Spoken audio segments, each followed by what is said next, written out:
control against our Tosis debate and keep going back and forth. That'll be easy.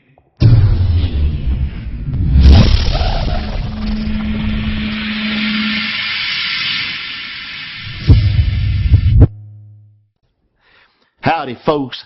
I'm Brother Mac, and I'm going to open up things right now with an opening prayer. Bow your heads, you heathens. Oh, dear Lord. Oh, I drag myself up to your throne, Lord, with my pitiful requests, but I do ask for the blessings on State of the Game, Lord. Oh, God, please reach down and bless J.P. McDaniel. Lord, please bless In Control, bless Day 9, and Lord, bless that other guy, Liquid Tyler. There you go. You know who I was asking about, Lord. Hell, you know everything. God, I hope nobody here will talk about horses. And Lord, please, oh God, please let Anna call. I do so like her voice. Oh, and Lord, please put the curse of silence on mentioning extended series. We do not want any mention of extended series.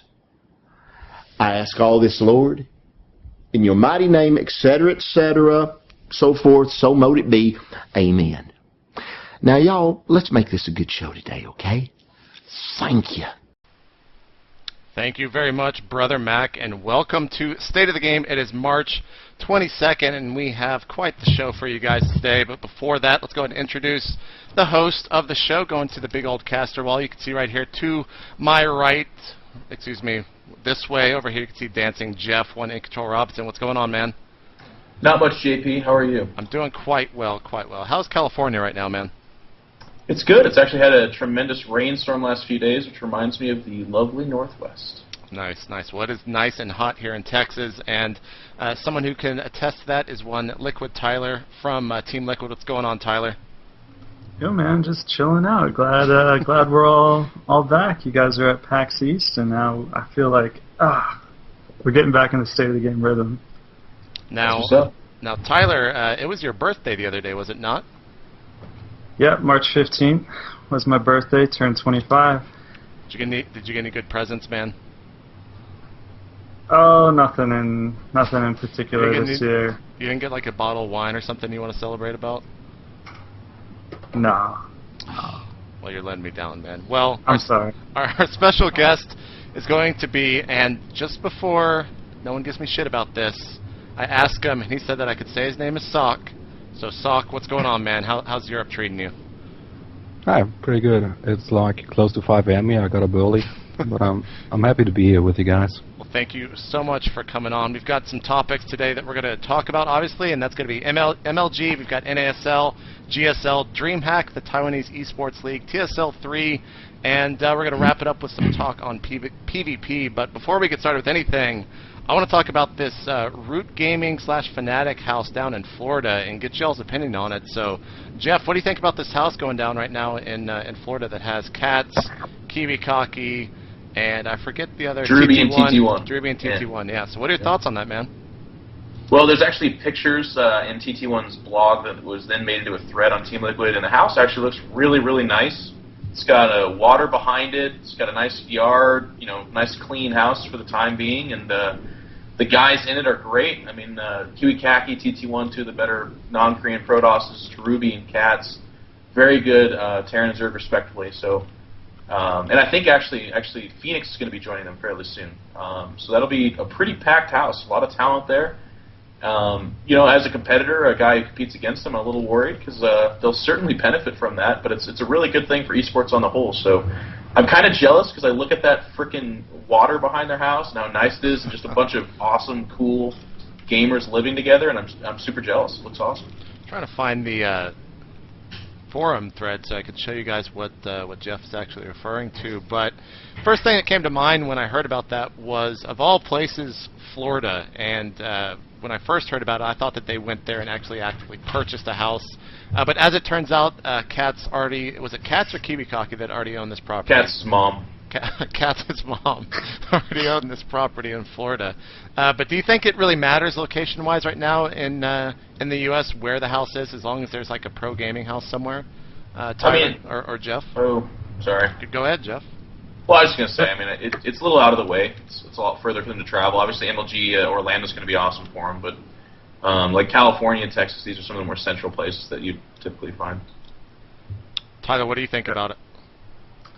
I don't think the location matters too much. It's better to just have it somewhere to get started. Maybe, a year or two down the line, they can think about another location if they want to. But I think it's awesome, man. Pro gaming houses are amazing. I think they have some work ahead of them to get the full benefit out of it. You can't just have a bunch of talented guys move in together and expect like amazing things to just happen. They gotta get some good culture going there, some hardworking, everyone just working together, working hard, focus on their goals kind of stuff. Only then will they really have what the Koreans have. So I hope they can get it together. It's a huge pitfall to just have a bunch of fun, because these are a bunch of cool guys and they have a lot in common, and they probably want to hang out a little bit, but they got to keep their heads down and work on StarCraft 2. It's going to be pretty awesome. Now, Socke, do you have any interest in possibly going to a pro gaming house like this, or do you quite like your solidarity and just kind of practicing on your own? I think, like, if I want to spend more time on gaming in the next while, I'd like to do something like that. But I'm also quite happy here. So, I don't know. Could happen, but doesn't have to.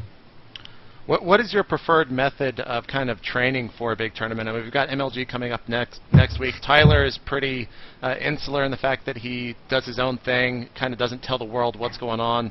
Do you typically like to play ladders, or do you just play custom games with your friends, or a little bit of mix of both? I generally split it up a bit. Like, if I'm really well prepared for a tournament, I start, like, I don't know, 3 weeks in advance. Like, 1 week of just mass gaming, second week, like, think of some build orders, and like in the third week, like, refine them a lot in custom games. So a mix of ladder and custom games, but like to get like the last bits done perfectly, I think custom games are best. I think a lot of pros really. I mean, Geoff, you would pretty much say the same thing, correct? Yeah, absolutely, 100% agree with you. I think that's pretty much standard right now. But we mentioned MLG, and before we actually talk about the Dallas groups, which were just announced earlier this morning, I think, TLO is getting sponsored by Sony Ericsson, and I want to see what you guys think about these kind of outside sponsors coming in and sponsoring people that are already on teams. And obviously the go-to person here to talk to is the teammate of TLO, Tyler. What do you think about your teammate picking up a big-name sponsor like Sony Ericsson? I think it's great. I think it's a little tricky maybe for the team manager to deal with. Obviously you kind of prefer any sponsor of any player on the team sponsoring the whole team, not just one guy. But I think it's a little extra work for our manager, who right now I think Victor, Liquid Nazgul, is doing all of that. But if that's what the sponsors want, I think to a certain extent we just got to accommodate what they want to do, because we just want more money flowing through the teams as much as possible. So I'm cool with it. I think it's great, and I'm sure TLO will represent that sponsor well. Now, Geoff, member of Team Evil Geniuses, is this something that you could possibly see happening to a member of Team Evil Geniuses in the future, or are you guys? I don't want to say that you guys are against getting new sponsors and things like that, but in general, what is your take on it, and do you think something like this could ever happen to a teammate of yours or yourself? EG's pretty dang. They're very committed to their sponsors, so they safeguard kind of all the securities there very, very closely. And Idra was actually approached for this very same deal, in fact, and it did not end up working out. Just kind of different talks, different time, that kind of stuff. This was actually quite a while ago. Mm-hmm. And it absolutely could happen. It's not like EG's completely against it. It's a great thing. I mean, basically, Sony Ericsson, this amazing company, is highlighting a guy and saying, "Hey, do you mind if we take special interest in you?" And Team Liquid is gracious enough to say, "Sure." It's pretty awesome that TLO is getting recognized to be such a special guy. It's not to say the rest of their team isn't special at all, but this company wants to help him out. and Team Liquid did not block that from happening. I think it's a great thing. Socke, do you have any thoughts about the new sponsorship for kind of your fellow European? Yeah, like personal sponsorships are pretty new to me. I don't think that's very usual in esports, but it's good for him. I don't know the details, like what benefits he gets, what he has to do for them. So I can't really comment on if I think if it's a good thing or not. I think you're headed in the right direction there, wearing a set of those MLG Pro Astro headsets. Ooh, well done, Socke. Yeah, I really like him. Okay. Good Product placement. Good job, man. Good job. I quite like it. Quite like it. Now, earlier I'm wearing my MLG socks, by the way. It's a dual sponsorship there for Geoff. Earlier today, we had MLG announcing a little bit late. I think TT1 was the person who posted it on Team Liquid earlier and wasn't really sure if they were going to be official or not, but MLG came out today and announced the official groups, and if we take a look at those real quick, we'll do a little bit of a preview, probably have a full preview next week, but Pool A, we're going to have Kiwi Kaki, Idra, Socke, and Greetorp. And Socke, since you're here, what are your thoughts about this group? Kiwi Kaki, I have to play him in the 2 MLGs I attended, lost both times, so I'm not too happy about that. Don't like PvP in general. Idra is a really good player, I think, especially considering the patch changes and the MLG map pool. It's going to be really tough to play him or to beat him. Greetorp, I don't know, I haven't seen him play in quite some time, but I think he'd be the weakest out of the 3. But like, if you have Kiwi and Idra in mind, that doesn't say so much. I don't know, just got to be prepared well, and then I think I can do well in the group. Now, with this new patch, Socke, do you think that the ZVP matchup is going to change that much? I mean, Idra was quoted in an interview with MLG the other day about the change to the Infestor and the fungal growth change being a little bit overpowered. Do you have any thoughts on that? Are we going to talk about that in a segment of the show? Do what? Are we going to talk about that on the show? Yeah, why wouldn't we? Well, I don't know if we're talking about it now, but we're still talking about the groups. Yeah, I'm just breaking apart. Okay, alright, I'm sorry. My bad. It's all Just good. making sure. It's all good. It's all good. I think late game is going to be really tough, because like with the current patch, Protoss was able to just stay really defensive, max up to 200, even if they were a bit behind. But now, since Zerg still like can get into the mid game really well usually, it's going to be tough to like stay defensive and still be able to win those big battles with like the sick DPS coming out of Infestors against the armored unit compositions. So I think it's going to be a big change for late game especially. Geoff, I'm going to throw this to you next, but not about the patch. I want to know, is Greetorp actively playing the game right now? Because I know for a while there he really wasn't. You do, of course, have some involvement with him, obviously with the NASL. So where is he kind of standing? Is he training really hard for this event, or what's going on with Greetorp? He definitely is training. He's a really hard worker, and he's busy, you know, with NASL and other things as well. So he would tell you he's not training enough, and you know that's not an exaggeration by any means. But he is playing actively, and having played in and around, play around him, I guess.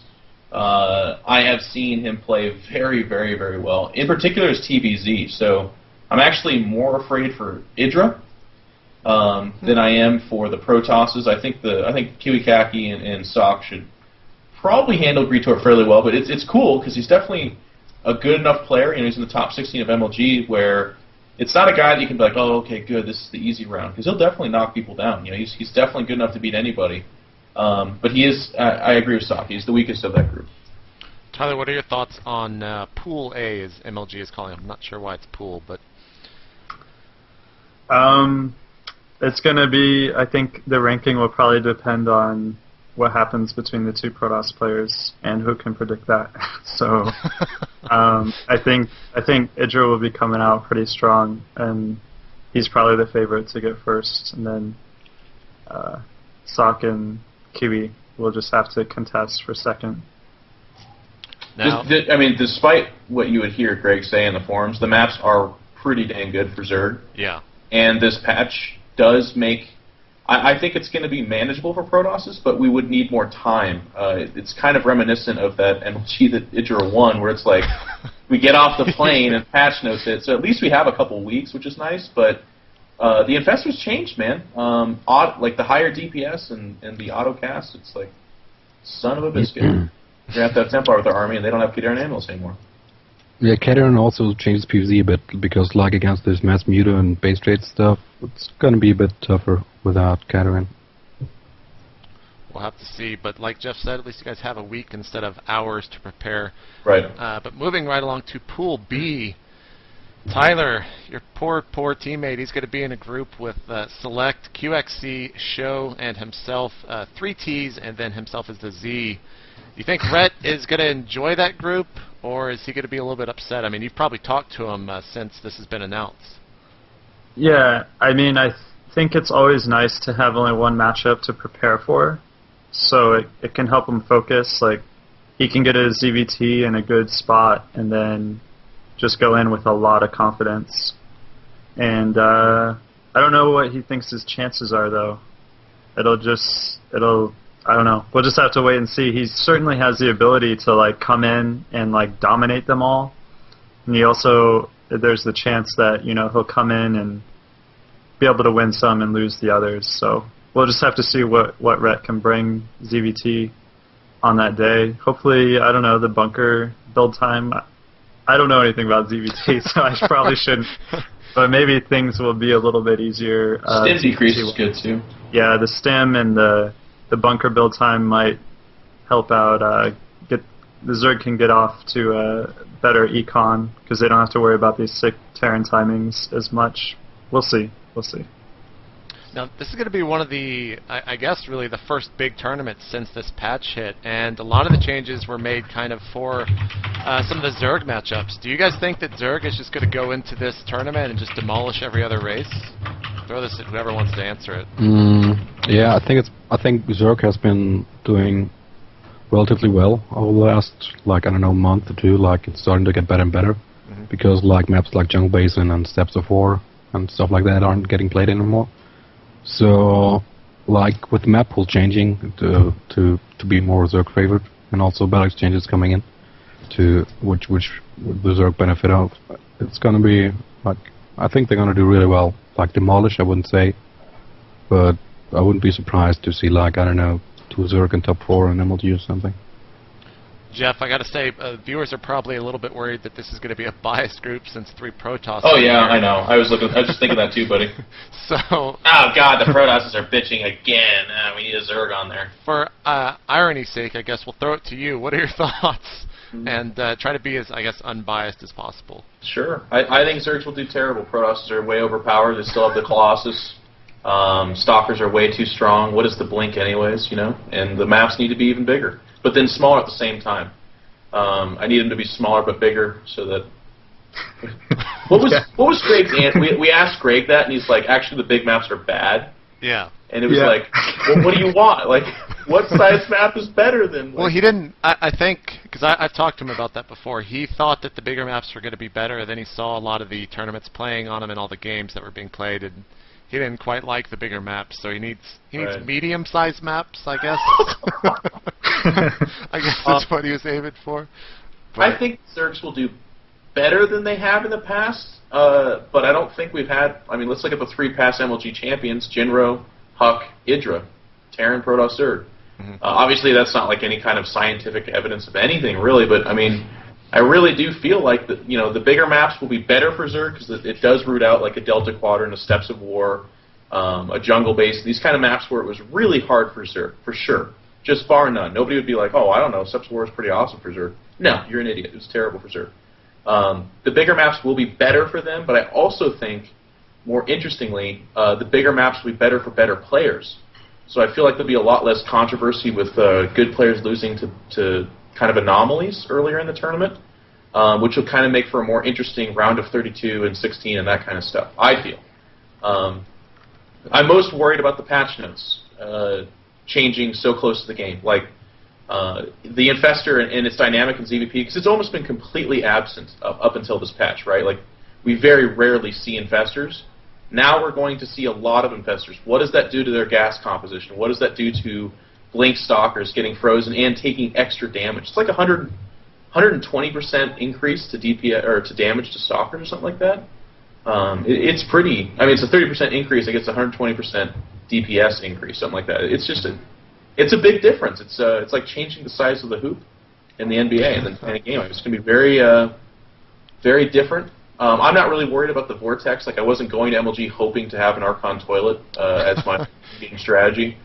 And the Canarian Amulet, I didn't use Templar that much, but what most worries me about that is that now it's more predictable that you're not going Templar so that they can blind Viking you. It just kind of reduces your strategies. The nice thing about that is that I've been doing Double Forge and Colossus.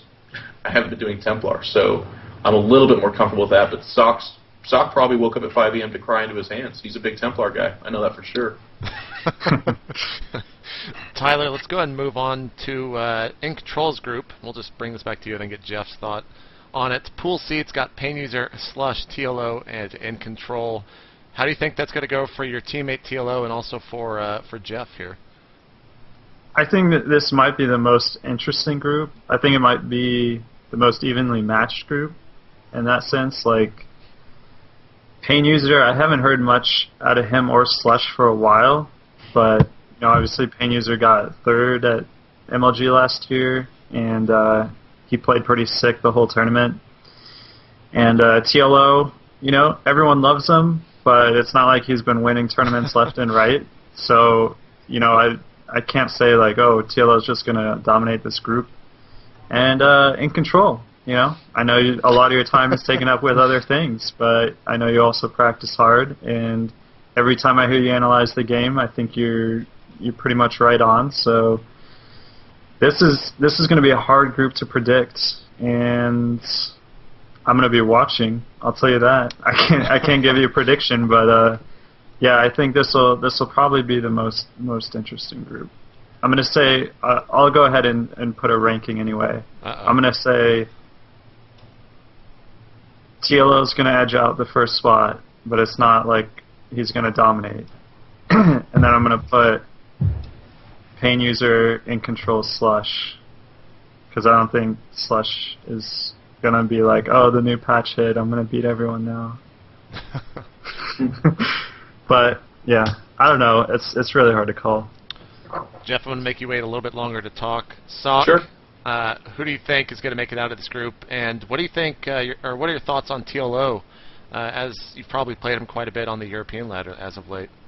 Yeah, I think everybody's going to make it out of the group because of the system, but well, I think TLO is going to do well. I haven't seen any of the others play lately, but I think TLO is at least in decent shape. Like as Tyler said, he's not winning tournaments or anything, but he's looking pretty strong at the moment. So I think he's going to do well in that group, since I haven't heard or seen the others play in the last couple of months. Yeah, I haven't got much to say about the Geoff, you okay with that song? If that was Socke, you played it quite cool there, sir. Somebody downstairs or something. All right. It's hilarious. There's like dishes rolling around and stuff. You're very easily amused, JP. I am. Socke, who do you want to make out of this group? Who would you want to play in a perfect world, and who would you feel most comfortable playing against here out of Group C? Out of Group C? Yeah. I'd like to play Pain User or Slush, I think. I don't like PvP, and playing against a random player makes one at least a bit uncomfortable, since you can't really prepare or think about the match before the match. Right. Since you don't know what race it's going to be. So Terran or Zerg would be fine. Geoff, it's your turn. Mm-hmm. What are your thoughts on this group, man? Are you nervous? You worried? You excited? Happy? I'm all the above, man. I always get super excited, nervous, and happy about MLG. It's the tournament season's finally here. I have not won a major tournament. I'm more hungry to do that than anything else in the whole world. I look at that group and I think, to a certain extent, I dodged a lot of bullets. It doesn't have the giant, huge cannons that I think some of these other groups have in that sense, and I'm pretty happy about that. At the same time, Pain User, like you said, he's a guy who you could read about being in the drunk tank like the day before, and then the next day he's third place in MLG. His range of capabilities are fantastic. TLO is off the wall. He's a great player, but he's also really hard to prepare for, because what the hell do you prepare for? He plays all three races, and he plays them oddly. So it's like there's no way to practice for him. And then Slush, He's a guy who has been pretty quiet in the scene too, and I've seen a few of his games. But I gotta say, I'm pretty confident. I think if I take care of business and I train really hard, I can make it out of that group, and I think I will. The real question is, how does it feel to not play your teammate Machine here in the first round at MLG? Yeah, I mean... And we can kind of use this to go into Pool D as well. I'm not going to say anything to jinx it, man, because luck will have it that like we both make it out of our groups and then we hit each other and it's going to be thing over. Right off the bat. So, yeah. Pool D, Geoff, we've got Drewby, Tyler, Antec, or Og, excuse me. I'm not sure why they don't just put Og. And then Machine is the fourth player there. How do you think, we're going to kind of switch the roles here, how do you think your teammate's going to do, and how do you think Tyler's going to do? I think Tyler is watch this, it's going to happen on the webcam. I'm just going to say this. Tyler, what's your face looking like? Watch this shitty grin crawl on his face. Yeah, there it is. He's so happy with that group. I think Tyler makes out number 1 and Machine makes out number 2 objectively. I think Machine will beat Drewby. He does that in just about every tournament. Drewby's a fantastic player, don't get me wrong, but Machine kind of has his number. And then I think Og is a great player, especially at MLGs, but he's lesser than the rest of his compatriots there. I think Machine, Drewby, and Tyler have all kind of done bigger things than Og for sure. And I just, even stepping aside from that, just knowing each of those players individually, I would say he's the least favored to win that. And if Machine takes care of business, I think he'll get number 2. Tyler's alternate 6-gate, 4-gate, and 2-base Colossus timings really hard to deal with Reserve, so I don't trust Machine to outthink Tyler in those regards. Tyler, I gotta say, I quit World of Warcraft the other day. Have you done the same in preparation for Pool D, or do you even have to? Well, I haven't played World of Warcraft in so long. I don't even know how long it's been now. But good for you, man. Good for you. Thanks. Well, there's a lot of tournaments to play even after pool play, but it's a huge benefit to get first in your pool. So I want to win this group. I want to get the first place, so I'm way advanced in the championship bracket, because I think if I do have a major weakness is that really long days of playing get me tired and I start playing a lot worse. I'm not like Select where I just play non-stop like a machine.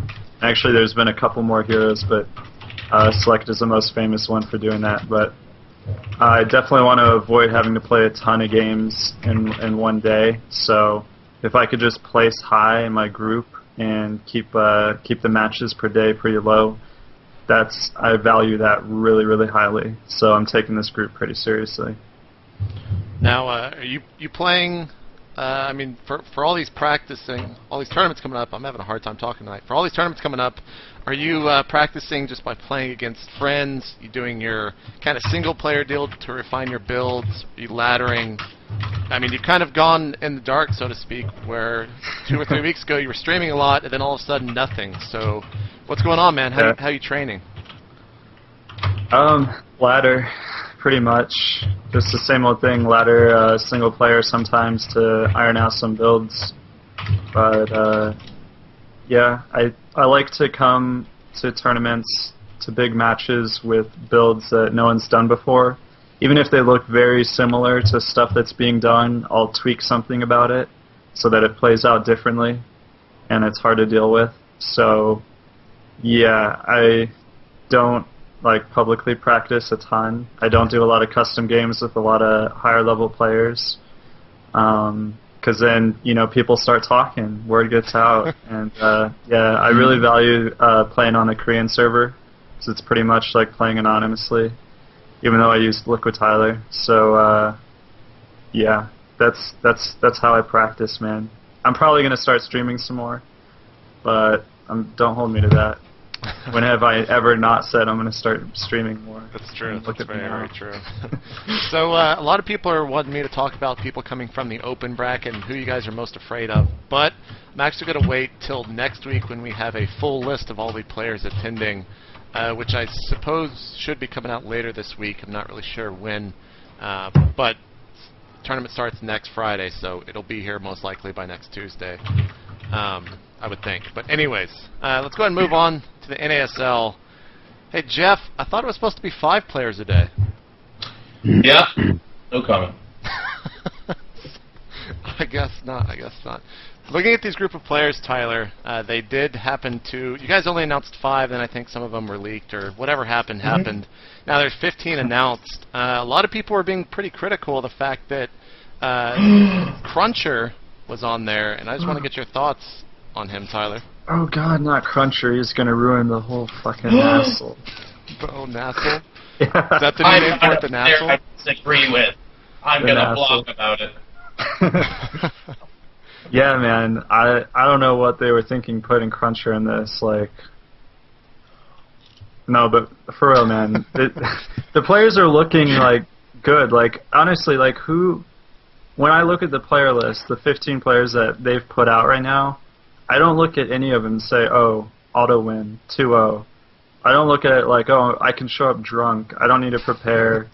I can hide all my best builds. It's like, no, every single one of these players, you got to take seriously, and that's what will foster a good competition. That's all it takes, is everyone taking everyone else seriously, and that's what the level of competition is going to be at. So, I don't know what the haters are hating about. Haters gotta hate, man.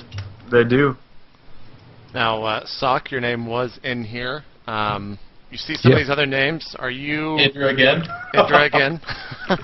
So looking at some of these other players, I mean, we've also got a lot more Europeans, people like Hasuobs. Hey Pro is going to be coming in from Korea. Who else is on there? Moon, Naniwa, and, I mean, everyone wave hi to whoever this is behind Socke. Yeah, it's my roommate. He always Everyone he wave. always comes home drunk at 3 a.m. and falls over every 5 minutes. Oh, It's really loud. shit. Are we going to have another zombie Artosis? This is how this is going to go. Does he have long hair too? Yeah. Can you guys actually Good enough. attach your hair on the webcam? No, I think it's going to be better right now. God. Socke, talk to me about the NASL players that have been announced, including yourself. What are your feelings towards them? I think it's pretty much as Tyler said. There's like no scrubs in there. Everyone's like pretty good. I think like Cruncher, like some people have been complaining about him. It's just that he hasn't been established for such a long time. But I think he's done well recently, and why shouldn't you put him in there? Like, everyone is good. Like, everyone deserves to be there who's been announced so far. I think I've got a pretty hard group so far, by the way. Idra and Cloud are both really good. Oh, they did announce these. I just copy and pasted them down a list, but they have announced. They're announcing them in each group, and 3 of them have been announced. I need to pull that up. Geoff, why don't you tell people where they can go find this while I look for it? NASL.tv. Oops. All right, so you're going to be in Division 5 again. This is what Geoff was laughing about, with Idra and also Cloud. And I got to say, I'm pretty ignorant to a lot of the Europeans. What are your thoughts on Cloud and your group? Cloud is really good. He's even, like, he hasn't had huge tournament success so far, but he should, or should have had, or should get some soon. So I'm not happy that he's in my group. Other than that, I hung around with him for like 2 weeks a while ago. It takes place, and he's a really cool guy. And just a good player, so it's not good news to see him in your group. Geoff, out of all the 5 divisions thus far, which one looks the scariest to you? Just already? Yeah. Probably like the Moon group. I mean, we already see one Korean. I mean, obviously, well, not obviously. Maybe there will be more. I don't know. But Moon tore apart a whole bunch of white guys assembling. He's a pretty fantastic player. Kiwi Kaki, amazing player, and Phoenix has been on a bit of a slide lately, but he's still playing IEM World Championships, TSL round of 32. I mean, these are some amazing, amazing players. So I got to give it to that group out of the gates. And also, when are you guys were supposed to be announcing 5 a day. Are you guys going to skip 2 days, or just going to keep on going, and we're going to see the full list of 50 by, I guess, Sunday or Monday? What do you kind of have any idea how this is going to be rolled out, Geoff, from here on out? Every day, just 5 names. Okay. All right, cool. So that'll do it for the NASL topics, and we're going to be moving on to the GSL, and first and foremost, the finals, which happened last Friday, Saturday morning. I'm hoping that you guys watched them. I haven't actually asked you guys, but we'll start with Tyler's. I think he was just nodding his head. Yep. What are your thoughts on the finals between MC and July? Really, actually disappointing for me. I gotta say it, I'm not a huge MC fan. I know OGS and TL are in cahoots together and whatnot, but yeah, he's not his style. You wouldn't believe this. You would not believe who this is. Well, looks like Take a guess. Looks like Brother Mac is going to get his wish. All right. Hi, Anna. Hey, it's Tuesday. Oh. Yeah. You know, you got a bit of a legend going on here. And people actually think I tell you to do this. I thought that maybe they did not do the game sometime. No, I think this is actually, I think you're actually doing this on purpose now. I think this is, No, I promised this time it wasn't fun. did you have something you want to plug, or? Are you guys in question and answer time yet? No, we are not. We just started. Tell her we'll take the question and answer it later. We can take a question, though, if you want to. Redeem myself. We can take a question if you want us to answer it later, though. Oh, okay. Well, you want me to do it now? Or Yes, and faster, please, honey. What? Yes, what's the question? Okay, so I'm wondering, in your guys' opinion, how much of StarCraft can be learned? Like, how much of being a pro is something that you're born with, like an innate ability or a talent, and then how much of it is just raw practice, like anybody can do it? Okay. We'll answer that later, honey, and I'll tell you all about it. Okay, All right, love you. love you too. All right, bye-bye. Bye. Guys, It wouldn't be a state of the game if we didn't have Anna on. I don't know how to explain that, because I've teased her about this like 19 times. I've told her. We wanted her to be at PAX East, and JP's like, can she call? And I told her that joke. I was like, JP wants you to call while we're doing State of the Game, and she's like, ah. And then she does it every Tuesday. All right, sorry, Tyler, you were saying something really awesome. I was It is saying what it is, something. Geoff. Tyler, It is what it is. please continue, Tyler. So, yeah, MC, like, okay, my favorite Protoss is from StarCraft 1, which, you know, most of our listeners are not going to be familiar with. Obviously, Bisu. I also really like Stork, and before that, we had a guy named Reach. And these guys were awesome, but their play styles were just, like, more solid. Like, especially Bisu a lot of the times, and then actually Stork too, just in a different way. You would watch them dominate someone in, like, you know, the semis or the finals of a Star League, and you'd say, wow, the other guy had no way to win at any point. But it was a much more full game. It wasn't this, like, one timing attack that's pretty much feels very all-in-ish, is what you get a lot of the time with MC. You never, like, with MC it feels very risky. Like, yes, he's countering exactly what they're doing, but no, he didn't know for sure that that's exactly what they were doing. That kind of thing, that's what the feeling I get a lot of the times from MC's play in general. And it's just not what I think of when I think of like a Protoss Bonjour, which is what we used to have in StarCraft 1, and I don't think MC has emerged as one for StarCraft 2 yet. Are people yet. calling him that, though? I don't think so, but I mean, everyone's saying he's the best player in the world, and he's without a doubt the best Protoss player in the world, which I guess we can say that right now, but I don't think that title like really means anything too much. You know what I mean? I think people are just Jumping like on the giving bandwagon, maybe? Yeah, like they see how dominant his games are, and definitely they're dominant, and he has a lot of really, really strong skills, and he certainly prepares some good plans for his matches. But it's just for I think the people that followed StarCraft 1 know what I'm talking about. Like, there's more to StarCraft than what MC is doing, and when you see the real best player in the world doing his thing, it's like a lot more beautiful and dominant, than what MC is doing. So, I mean, obviously props for winning 2 GSLs, but I'm not like totally in love with it. And then about like this series in particular, I don't know. I'm not going to be a ZVP expert here and say all these things July could have done differently, but there were things that July could have done differently, and I'm not going to try to point them out specifically, but there were a couple moments in the series when I cringed a little bit, and I was like, July, I don't know if that's the right idea, but I'll have faith in you, and then it would fail, and I'd be sad. So it's actually like cheering for July during the series, because I just didn't want to see the way MC was playing to actually work. That's how much I don't like it. Do you think he was playing like cocky in the finals, or is it just more his style? What, you mean with the proxy Manor Nexus and the Dancing Zealots? that could be what I'm speaking to. Yes. Well, if I can speak to that for a second. Yeah, go ahead. I really, I got kind of mad when he's like, Ciara bad-mannered me in the TSL. He didn't say GG, when like he had just done that shit to July in the Star League finals, and like, I don't know, there are obviously different types of bad manner. I actually think like MC's is worse. That's my personal opinion.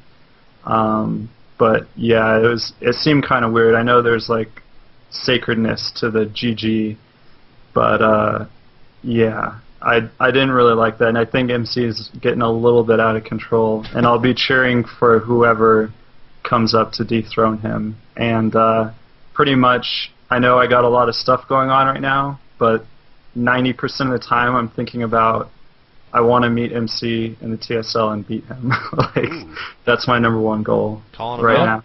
Calling him out. Socke, what are your thoughts on MC and on the finals as well? On the finals, yeah, it was a bit weird that July didn't seem to expect like mass gate pushes, since MC is known for doing that, and I was also a bit disappointed with the series in general. It's like MC's builds were like nothing special. Like, maybe the timings were really good, the execution was really good, but July just didn't seem to be able to handle like these normal builds, and he seemed like he just wasn't expecting like a 5 to 6 gate push. I don't know. It's bad to watch. I stayed up late for that, and wasn't really worth it. It wasn't as exciting as a lot of people were kind of hoping for. But what are your thoughts on MC just in general as a player? I mean, I'm sure you've watched a lot of his games, and as a fellow Protoss player, what do you think of his style? It's a bit risky at times. I think he's really good. Like, the builds he does really well. Yeah, like watching all those timing attacks off of 2 base or something isn't very interesting. But I don't know. I'm not such a big fan either. Like, I don't mind his manner. Like, yeah, you can be a bit cocky. I don't mind. But just watching him play, I don't think it's that interesting. Geoff, what are your thoughts on State of the Game Protoss is unimpressed with MC. Who would ever thought? I was watching MC play in the Grand Championships of his 2nd consecutive GSL win. Or not consecutive, but you know what I mean. And I was, no. But I actually, too, I was unimpressed as well. This is so bad. This is like writing the script for our own stereotype. But Julyzer played bad. Really bad. Hydra's off a creep continuously. Fueling units. No range. Fueling units into a larger stalker force. Like expecting the Lings and 5 Hydras to crumple this massive stalker force continuously. It really, really bothered me. Like, I feel like, of course, I have to say the excuses that could be going on is maybe he was rattled, maybe he had no idea. Julyzer has a certain style, and people were saying that MC knew it and was like pretty hard countering it. Like, if you hit MC on the ladder, he is not just doing this Blink Stalker Sentry thing.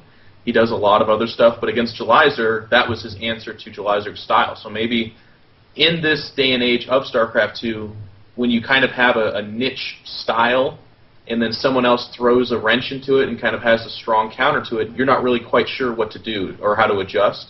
It wasn't that way in Brood War. Like, there was very refined and advanced ideologies and strategies in each matchup, and when someone did something weird, we also knew the reactions to it. Okay, so, I mean, that could have been the stuff going on, but at the same time, I too have a little bit of the feeling that Socke has. You know, I stayed up late for that too, and it's the Grand Championship. It was a PVZ. It's good maps. I really wanted this awesome series, and I feel like we were just watching. I mean, if you looked at MC the whole time, he looked so calm and like excited for the end of this thing. He was like, God, I can't wait till they hand me that trophy and money. Like the whole time, it was so weird. It's very true. Like, but when has he ever really shown kind of emotion? When he's getting smashed by freaking Jinro and shit, the guys look so sad. I'm so happy.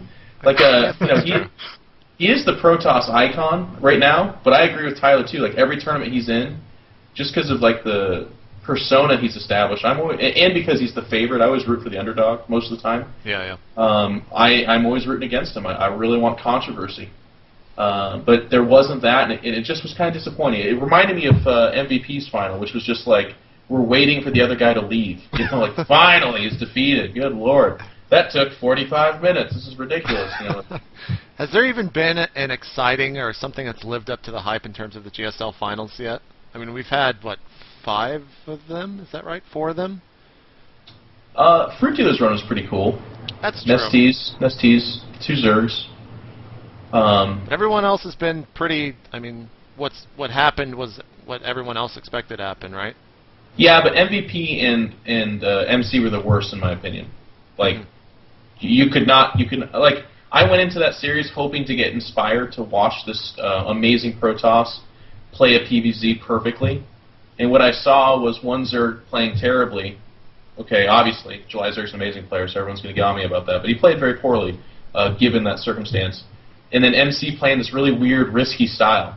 You know, the Stalker Sentry like that, if they get fungal growth twice and surrounded, the game's over. That's it. There's no recovery from that. You don't build up another critical mass of Stalkers. There's no fallback from there. Mm-hmm. It's just dead, and I felt like that was pretty weird. What about the up and down matches? Those went on last week while we didn't do a show because of the PAX stuff. We've got MVP now in Code A, which, Tyler, what are your thoughts on that? I don't care. It's not. Is it surprising to you at all, at least, or you just don't? Have I mean, you play bad for some games and then you get knocked down. It's a ridiculous amount of consistency you have to have in StarCraft to like stay on top. So I think if anything, what people should learn is like you should really respect people that can consistently beat people who are worse than them, and like, you know, go 50-50 with people that are equal with them, because it's hard to do.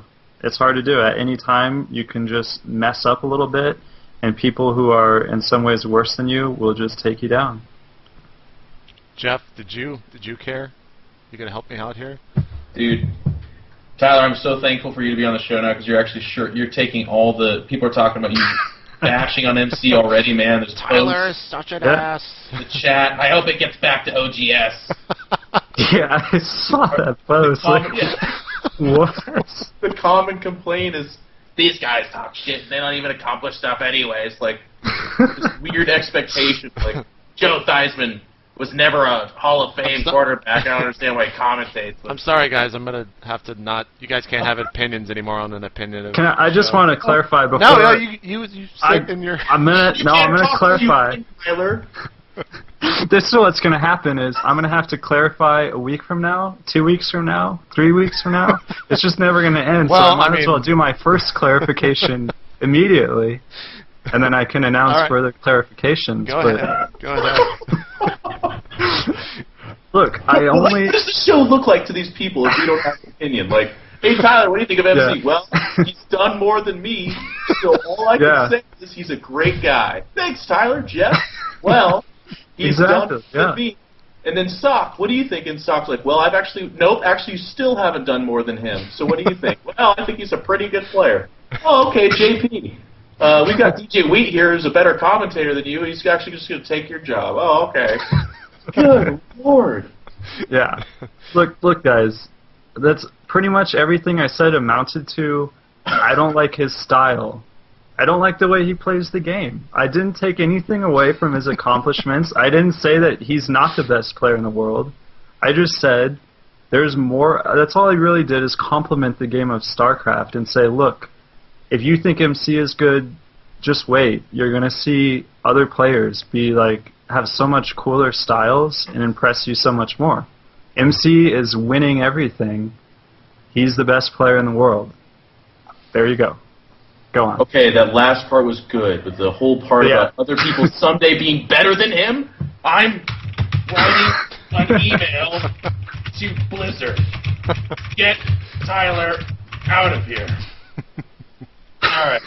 Signed, super serious, Sam. Hey, Geoff. I heard you hate Select. Oh, I can't stand the guy. He had the audacity to do the same build 7 times in a row. Yeah. I'm not sure if Select will keep winning with the same build every single tournament. My favorite is making fun of TLO's accent, though. That's the one that actually still... Are we going to make fun of Socke? Should we make fun of your accent? Yeah. He has actually... Here's where they are right. He has a better voice than I do, so I can't even make fun of his accent. I could listen to Socke on a radio show talk about socks for like 14 hours a day. It is pretty clear. What is that? The Astro mic? By the way, I'm not like promoting Astro. I'm just very curious because it sounds really good. It's like the headset and the mic. Well, shit. I need this to get is the external microphone. Got it for free. Oh shit. Oh, okay. Oh well, shit. That's an accomplishment. I guess Now you're qualified to talk about MC's microphones. You're working your way up there. Geoff. Yes, sir. Huck is Code S. Talk to me about that. Super excited. I don't know. I hope. Well, okay. I get most excited when foreigners are in Code S. I loved watching Idra. I loved watching Red, Jinro, and these guys. And it sucked when a lot of them had kind of uneventful defeats. You know, obviously Jinro carved himself in history because he was the guy that's done the most. It's just so fun to watch him. And now Huck's there, a new face. So I'm going to root for him. You know, we've been critical of some of his decisions and plays in the past. Oh, excuse me. Sorry. We've been bashing to crap, talking crap and smack about everything he does. But I have confidence that he can make a splash. I think he's the kind of guy who obviously works hard enough and has the skill. Top 3 control in the world. I think we could see it go. Well, once we get to TSL 3, we'll know who has top 2 control in the world. Cause Tyler, talk to me about your teammate being in Code S. What are your thoughts? You know, what's crazy though is that like top 3 control in the world is not good enough to guarantee that you'll win Zealot Stalker versus Zealot Stalker. Because that was like his bane in PvP. He sends out a Zealot and a Stalker, and then the other guy sends out a Zealot and a Stalker, and then like Huck's losing. And I don't know what it's gonna take, man. Like the skill ceiling on SC2 is so high just to control those 2 units, and not even top 3 control in the world can handle it. But I think Huck, he's not exactly dominating yet. He's got a ways to go before he's like. I can say Huck's got this against anyone in Korea pretty much, but it's damn exciting to watch him play because he's getting better so quickly. And now he's in Code S. That's some pretty baller-ass Code S status. So, yeah, I'd say there's no one he can't beat. He's gotten to that point at least, and that's a big step. Is he doesn't have to go into any match and say, damn, I don't know how I'm going to pull this one out. Tyler, update on Team Liquid. It's grounds for Spunky to request a meeting with Nazgul to discuss. Could put a strain in the OGL-TL partnership now, if OGS hears about it. Someone's just trolling you now. I don't know. Socke, I mean, people are that dumb. Socke, what are your thoughts on Huck? Keep us updated, Geoff. I will. Got the pulse. I think he's a really good player. Maybe, I don't know, every foreigner who moves to Korea and does something there gets like a lot of hype. I think he's a really good player. He could do even better. He's had some problems with German processes so far in tournaments, but maybe he can fix that. And don't know, he's got a lot of potential, and he hasn't really done, like he won MLG Raleigh, but I think that's been the biggest one so far, but he could win a big tournament anytime, so we just gotta wait for that, I guess. Yeah, we will be looking out for him once Codes starts for, I think it's Codes May. But the Team League is actually going on right now. Round of 8 is over. Geoff, I know you probably didn't watch the games. Tyler, did you happen to catch any of them? Yes. Which Some ones of them. did you watch? Which ones do you want me to talk about? Well, I don't know which. I'm not going to ask you specifics because you might not have watched it. Did you? The one I that I'm really watched getting at, did you Inca watch? Versus Okay. Young Men, was it? Yeah, no, just Min, right? The, Min? Yeah, M-I-N, Yeah. the Zerg Okay, user yeah. from Slayers. What was your thoughts on him? I mean, Artosis and Nick were doing what they do best and hyping him up, but what are the Tyler's just chilling thoughts? Well, it was pretty cool. Like, of course, I think Tastosis overhyped him a little bit, but it was like, I was like, okay, Inca's gonna get some Phoenixes, he's gonna do that kind of thing, and then all of a sudden Min was just like, let me show you why this absolutely will not work, at least on Tal Durem cross position. Yeah, like, it was hilarious. Like, just let me watching show the you matches. why. What'd he do? He got his third base up super quick, and then he took almost no damage from the Phoenixes because he got spore crawlers up everywhere. spore crawlers and queens. He managed his overlords well. He was never like transferring drones between bases. They all just stayed at whatever hatch they were built at. He snuck a drone out to get a 4th up, and then Like, it was just super early. insane. He had I think 72 drones at like 11 minutes. No. Yeah, Oh like, my god. no it was army. ridiculous, man. And he didn't need an army. And then he just started going mass muta. He popped like 18 mutas out, I think, in the first production cycle or something like that. Yeah, it was like 18 It meters. was, it was an absurd game, man. I love watching the team leagues because we get to see players like that who we haven't seen ever, and they just come out and kind of make a name for themselves. Socke, you want to talk I about think it? that was a bit of a build or a win. Like, he went for really late gas at the start, so he could get a bit more drones. Mhm. And then at the moment where he spotted the double Stargate with his Overlord, and Inca chose to go with the double Stargate after he knew the Zerg saw that, I think the game was pretty much over since he could just play so greedy. It was like, I don't think any way the Protoss could still win this after the Stargates being scouted. It was greedy before the Stargates were built, and could be even more greedy once he saw them. So it was pretty much a build order win, I'd say. Socke, did you happen to watch Tops play against Men on the next game on Zelnaga? Yeah, GZ? I think Min fell behind at the start, and after that I think Min played better, maybe even, or he played really great against Top. He had 140 split up a banelings or bit. something at one point of the game, which I Yeah. thought was Get outta nice. here. I'm not He even was kidding. really far behind at the start of the game, and then almost managed to come back and win. So that game was impressive. The first one, 140 I'd say banelings. Yeah, it was actually incredible. He was doing kind of what you did that one game at PAX East when you're playing against the guy. He just kept on rolling through everything, and then Top eventually killed everything and came back and won the game. But the other thing that was really interesting about that game is that Top had 4 command centers on 2 base and was just spamming mules. He took his third at the high yield on Zelnaga, threw down 5 mules pretty early on, and had like a 4,000 average income rating. And I haven't really seen anyone do that before as Terran, and I want to know, Socke, what are your thoughts on that? Obviously you saw the game. Do you think that's something that's viable in some of these other matchups, or is it just kind of an experiment build, so to speak, by Top? I don't know if he really built the extra orbitals while playing. Maybe we did, because he planned to take the gold base pretty early, so that makes sense. But like, even in general, like, it doesn't hurt you to get more orbitals. You're gonna have a stronger maxed army. If I was Terran, I'd build as many orbitals as I want to. Like, after 2 meals, you've got the money back. But then much, how can you build planetary fortresses? That's actually the toughest choice a Terran has to make every game. Do I make this thing that makes me infinity rich, or do I make this thing that can't be killed? Yeah, you can build both. Just keep the rich ones at your main. Unmovable object or unstoppable force? Oh, God. 3 Protoss. The other stuff that I want to talk about from that series, and if you don't want to get spoiled, just stop listening now for about 5 minutes. But towards the end of that, MC came in. He went in against the Terran player. It was Ryung, I think. Is that how it's pronounced? Do you remember?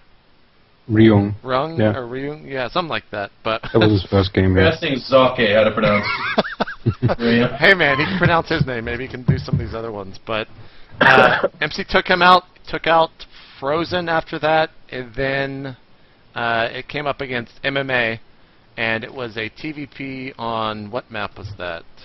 Last one was Terminus 3. Terminus 3, yeah.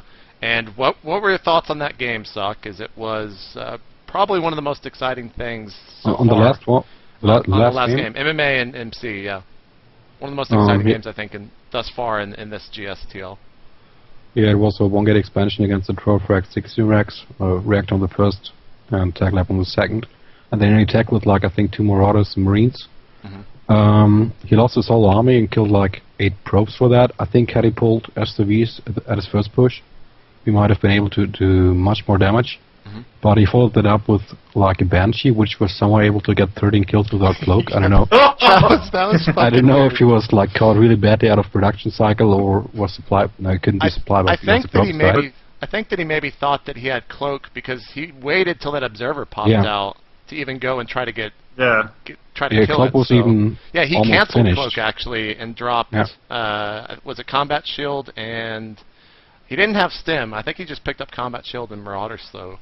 Yeah, combat shield, 20 Marines, 2 Banshees, just some random group of units, and pull all your CVs and kill the Protoss, yeah. Normal game. Now, he had his Stalkers in the mineral line when that attack first started. Had those have been in the initial fight, do you think that would have gone a little bit different? I think you still would have lost the game at that point, but the other thing is, like, yeah, the Banshee just killed 13 probes, and you know the Terran might have Medivacs, so do you just want to leave your main undefended or what? Can't do that. It's very true, it's very true. Tyler, did you watch that game? Yeah, well, what blew my mind is, like, I hear everyone saying, like, I don't know anything about MC, but everyone just says, like, you know, he does timing attacks, but he has a great macro and safe play to fall back on. So, like, I was watching it, I was like, wow, he just defended this 1-gate expand, and so now he's just going to kick into macro mode, play ultra safe, and just squash this Terran nerd. And then one Banshee flies in. I don't know, there was this chink in MC's armor, and like one Banshee killed 13 probes, and I was just like, man, I don't know how you could have seen that coming from a one-base Terran, like one Banshee. Never seen that before. So like I forgave him for that, and then it was real tough from then on out. Like he couldn't have defended the next all-in from the Terran. It was pretty tough. Well, MC is no longer, or OGS rather, is no longer in it, and there goes Tyler trolling all day long. Can't even drink his water because he's trolling so hard. But the round of 4 is going to be starting tonight. Tune into that. Starts at 4 a.m. Going to be some exciting stuff. I think it's TSL versus IM, and then Slayers against JP, Cartel. I'll watch it with you, buddy. You guys stay up and watch it? Hells yeah. All right, maybe we'll do some live stream or something like that. Should be fun. Socke, you going to be up for that? Yeah, I just woke up like an hour ago. Oh so shit! I think we've got ourselves a nice little threesome for some GSL. Tyler's married, but we'll tell him about it tomorrow. yeah, Tyler can't come on. I'm not even gonna bother asking. Thanks, Phil. Hey, Geoff. What's up? I hear there's a coin toss tournament going on over at DreamHack. You want to talk to me a little bit about this? Yeah, but just make sure we save enough time for me to complain about the patch notes. I've got a lot of rage spoiled up, but you know what? This will be a good event. So, DreamHack, Socke, this is going to be so great. I can't wait to watch you lose because of a coin. They're launching a tournament called Heads or Tails, and everyone looks at that and goes, cool, maybe it's like about the map selection, or you know, maybe like there's some kind of coin flip to decide who picks the maps. I don't know, that seems exciting. And then you read it, and no, it turns out that there's a $10,000, it's 10,000 SEK, right? Yeah, it's like $1,500. Yeah. Oh, Jesus, that little? Oh, never mind. No, I think it was like over 10,000 euro. Over 10,000 euro? I think so. It says right here. I'm For looking at the coin toss tournament, not for the Stockholm tournament. Socke. Yeah, I might be wrong. I don't know. Everyone's supposed to be good at math, man. I don't know. I'm not. And I read this, okay? I'm reading this, and this is my experience. I'm reading it, and I get to the part where they literally describe that every other round will be decided by a coin toss. Yep. And I flipped out. In my head, it exploded. I got so mad. I'm like, who the hell would ever conceive of this and then fund it? That sounds so insanely bad and dumb. They felt and bad. I was like, they're trying to give back to the community for I know. having a coin They put toss. the guy Yeah, who to be gets sure. as the final boss. So, I mean, that's kind of cool. That's like the only cool part about it. And then I'm like, all right, Team Liquid's got my back. I'm gonna read some rage. People know a bad tournament when they see one, right?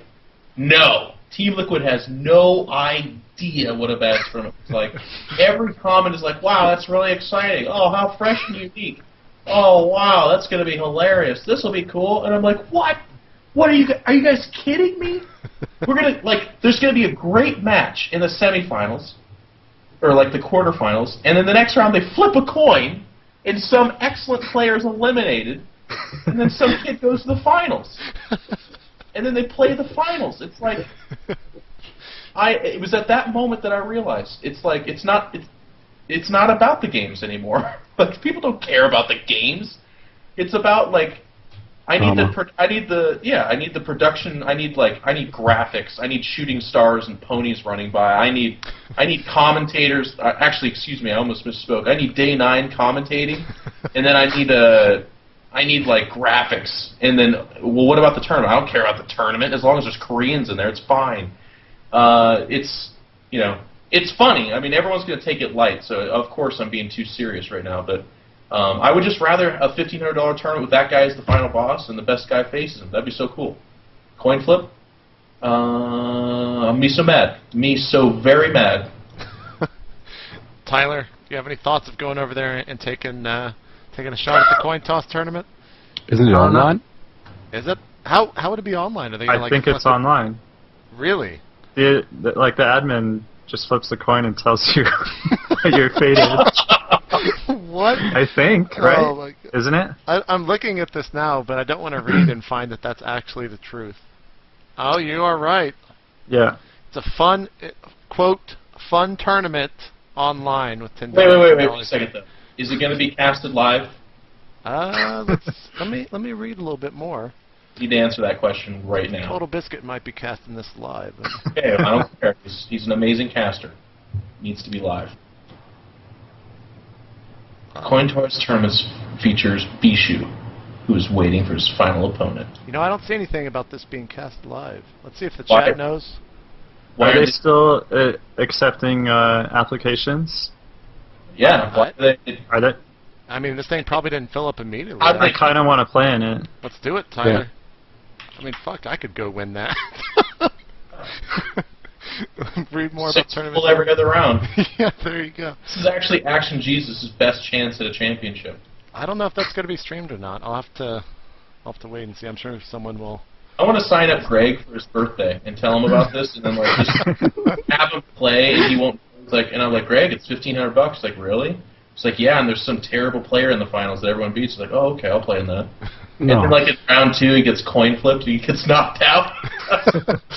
Like, Greg, they just saved you the excuse, man. You actually got coin flipped out of there. Yeah.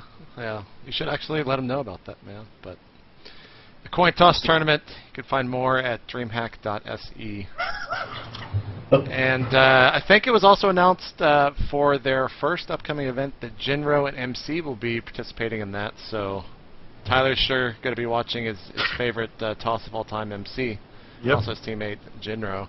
The next thing that I have to talk about is the Taiwanese Esports Star League. Probably not going to spend too much time on this. I just want to get your thoughts on this. Artosis has been one to, if you believe me on this, he's actually hyping something. I'm trying to get this everywhere. Careful with that word. Get people to support it, and I want to know what you guys think about it. It's pretty small money, but the production value and the time that they're actually putting into it seems pretty grandiose. So, Tyler, what do you think? I had never heard of it before I read it. I don't think anyone today. Yeah. I don't think anyone has heard of it. What is he hyping? The Taiwanese Esports Star League, Geoff. Oh, yeah. Saw some pictures. Go ahead, Tyler. Tyler, this is all you, man. It's all me? Yeah. What are your thoughts? For what? What are your thoughts, man? My thoughts. You want to talk about MC some more? I can feel it. Yeah. How many Taiwanese players are there? Are they? What's the deal here? They got Sen and then. Sen's All not right. even in it. That's the best part. Here, let me get still in I'll contract talk with about it. Fnatic. I've actually read all about it. All right, Geoff. Thank Okay. you. Thank you Save for me, saving Jeff. Go. Saving Sen cannot play in this year because he's contracted to Fnatic, and Fnatic denied allowing him to play in it. But interestingly enough, the thread did mention that his contract will be up, and he has expressed interest in perhaps joining the league the following year, where he would be like the #1 draft. It's like a real pro league. They have all these drafts and stuff, which is kind of. Actually, I mean, need to that's find the interesting. names real quick. Sen is absolutely one of the best Zergs outside of Korea. And that'd be pretty big news for Fnatic to lose him and him to do some kind of Taiwan Pro League. But they've got, like, their top player is softball right now, and then softball also has this other guy. I can't remember his name. So it's Hi to You or something like that, or Hey to You, some kind of interesting name. How are you? How are you? There you go. He's a ex-Warcraft 3 player. Yep. Probably And didn't he's- give him any credit saying that, but continue on. He's the #2 guy in the league, and they're both on the same team, so that's fun. The whole league's just decided pretty much beforehand, but the pictures are amazing. I mean, they got the Seems like commentator's wearing a blazer. There's a speedo. there's like jackets. I saw girls in the pictures. Wow. I'm looking at that and I'm thinking I'm gonna wait for the first week of it, and if it's pretty good, I think didn't it already start last night or something like that? Well, anyways, the team names, we've got the Gamma Bears, the YE Spider, the X-Spec Ironman, I Yep. can't even pronounce the Taiyun Jets, I'm screwing Yeah, that the up. Taiyun Jets. And TT Apollo. So apparently Apollo went over there, and they let the British player into the Taiwan Esports Star League, but I thought you guys might have an opinion on this. Turns It's out. awesome. It really is. From Brood War, there were some pretty good Taiwanese players. You know, they were nothing like. They never made huge splashes in the Brood War scene, but they were certainly good. And Sen is actually world class. He always has been in Brood War too. So it's not like they're not capable of producing some really, really good players. But what's most exciting about it to me is that, I mean, look at that.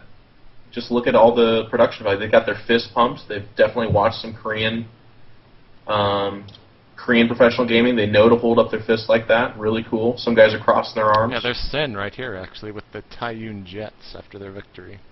That guy right there is even wearing a tie and a really nice jacket. Mm-hmm. There's Sen pictured with the group. He is not going to play, but he took time out of his day to go over there and cross his arms and take a picture. And everyone is holding up thumbs and peace signs. Really cool. It's going to be awesome. There's actually a VOD within this thread, so you guys can go check out the... Where is this at? Maybe I could just play this. Oh, I can. Look at that. Probably just get sued later, but it's fine. Yeah, it's alright. I mean, they do have some pretty good production value. Look at those. That's even better. I like those lights on the side. See where the end of the... Do they have, like, advertisements on their face? Is that what I'm looking at? I did see that. Right there. I like how they're zooming in on Jim Reno right there. But it's pretty interesting stuff to see kind of other communities and whatnot taking a stab at StarCraft 2 esports. So, although it might seem they like got team houses. Do They what? got team houses and good salaries for, I think, most of the players. Yeah. Yep. So if their level of play isn't that high yet, it's gonna be pretty soon. Yeah, and we might see some foreign or some Taiwanese players start attending some more of these foreigner events. So, although Tyler did shit all over it, it's not his fault. He's just having a bad day, man. He's still upset about MC beating July. Now, gonna move on to the TSL3, and I think I'm gonna call our friendly Canadian TL admin. If I can find him on Skype real quick. Let me get him on. Hopefully he's listening in. What a treat. What a treat indeed. It's ringing. Everyone thought I was going to call Chill, then it's going to get there like, fuck. Yeah, it's the lesser known guy. What's up? What's going on, Kennegat? How you doing? Doing quite well. How about yourself, man? Doing excellent. I'm watching Phantasy Star Online videos from 2001. Oh my god. What? Why would Don't you? ask. It was Alright, on get him the- off the call. Get him off the call. All right. Anyway, I actually did just hang up on him. He's probably a little bit upset. Welcome back, Kennigan. Welcome back. Let's You retry just this. banned him from your show. Kennigan, what are you up to, man? I'm studying the New Balance patch notes because they're so interesting. That's what I dedicate my time to. Yeah. Good answer. Good answer. So, talk to me a little bit about the TSL3, man. I heard it went pretty well over the weekend for you guys. Yeah. So a lot of people that are new to TSL and are new to Team Liquid, like 2/3 of that poll, don't realize. But like when we started it up, our first TSL, the grand finals, we ran all the video streaming off our own server because there was no Ustream, Justin TV. They didn't exist yet. So we had like an MMS feed. And we hit 10K viewers, and that was huge for us. And we were so excited that esports was going to come to the West. Not quite, but so yeah, we hit 35K on day 1, and then 52K on day 2. So, yeah, Pretty impressive, man. we had set goals for it, but yeah, it was. We were really happy with it, and for round of 32, we're pretty excited, and we think it's going to be a lot higher once we get near the later rounds. So this Thursday, you actually sent me some more artwork, and I'm not just going to read through it this time. We've got. Oh, you're just going to click through it like 5 seconds? You going to explain what you're showing? Yeah. I am. This is going to be going on round of 32, day 3. We've got MVP kicking off against Adele Scott, QXE versus Genius, Nesty versus Goody, and Naniwa versus Rhett. Who's going to be Rhett's huge. What happened to Rhett? What? He's huge. Oh yeah, his face is quite large in there. Oh, I didn't scale him properly. In QXE, I'll scale it down for the actual QXE posters. looks like E.T. with hair. Sorry, You know what sorry. sucks? You know what really sucks is we rely on players to send us photos. Oh And man, during- that's the worst. Here's the story Yeah. for you about control. During TSL 1, I'm not Oh, sure jeez. if you guys realize, StarCraft players, Brood War players especially, are atrocious with technology. Mm-hmm. And so we were trying to get these source photos for people to draw off of. I said, in control, can you get me some pictures on Facebook? He said, sure, I'll send them. And I said, okay, just put them in a zip file. And he had downloaded all of the thumbnails. They were like Facebook. So I've got this like 50 pixel wide rough. I had to do it myself. So in the future, the big dream is that we get all these guys in one spot and do like a professional photo shoot, but for now we rely on their nerd photography skills, which you can tell who is good at posing and who isn't. Like Tyler's is clearly like hundreds and hundreds of shots were taken with his wife. But some of the other guys, not so much. Not so much Yeah. indeed. Let's go back. It's hard enough to get like pictures from the players. Can you imagine like if they had to submit videos and then like answer questions and stuff? Yeah. Like, Wow. I That would be can't imagine that, Tyler. I can't imagine that. I'm trying to find the troll. Where's the dig here? what? NSL application videos? I wasn't Took really like gonna 4 go hours. anywhere with that, but I just don't understand the dig. Is it bad that we did that, or is it?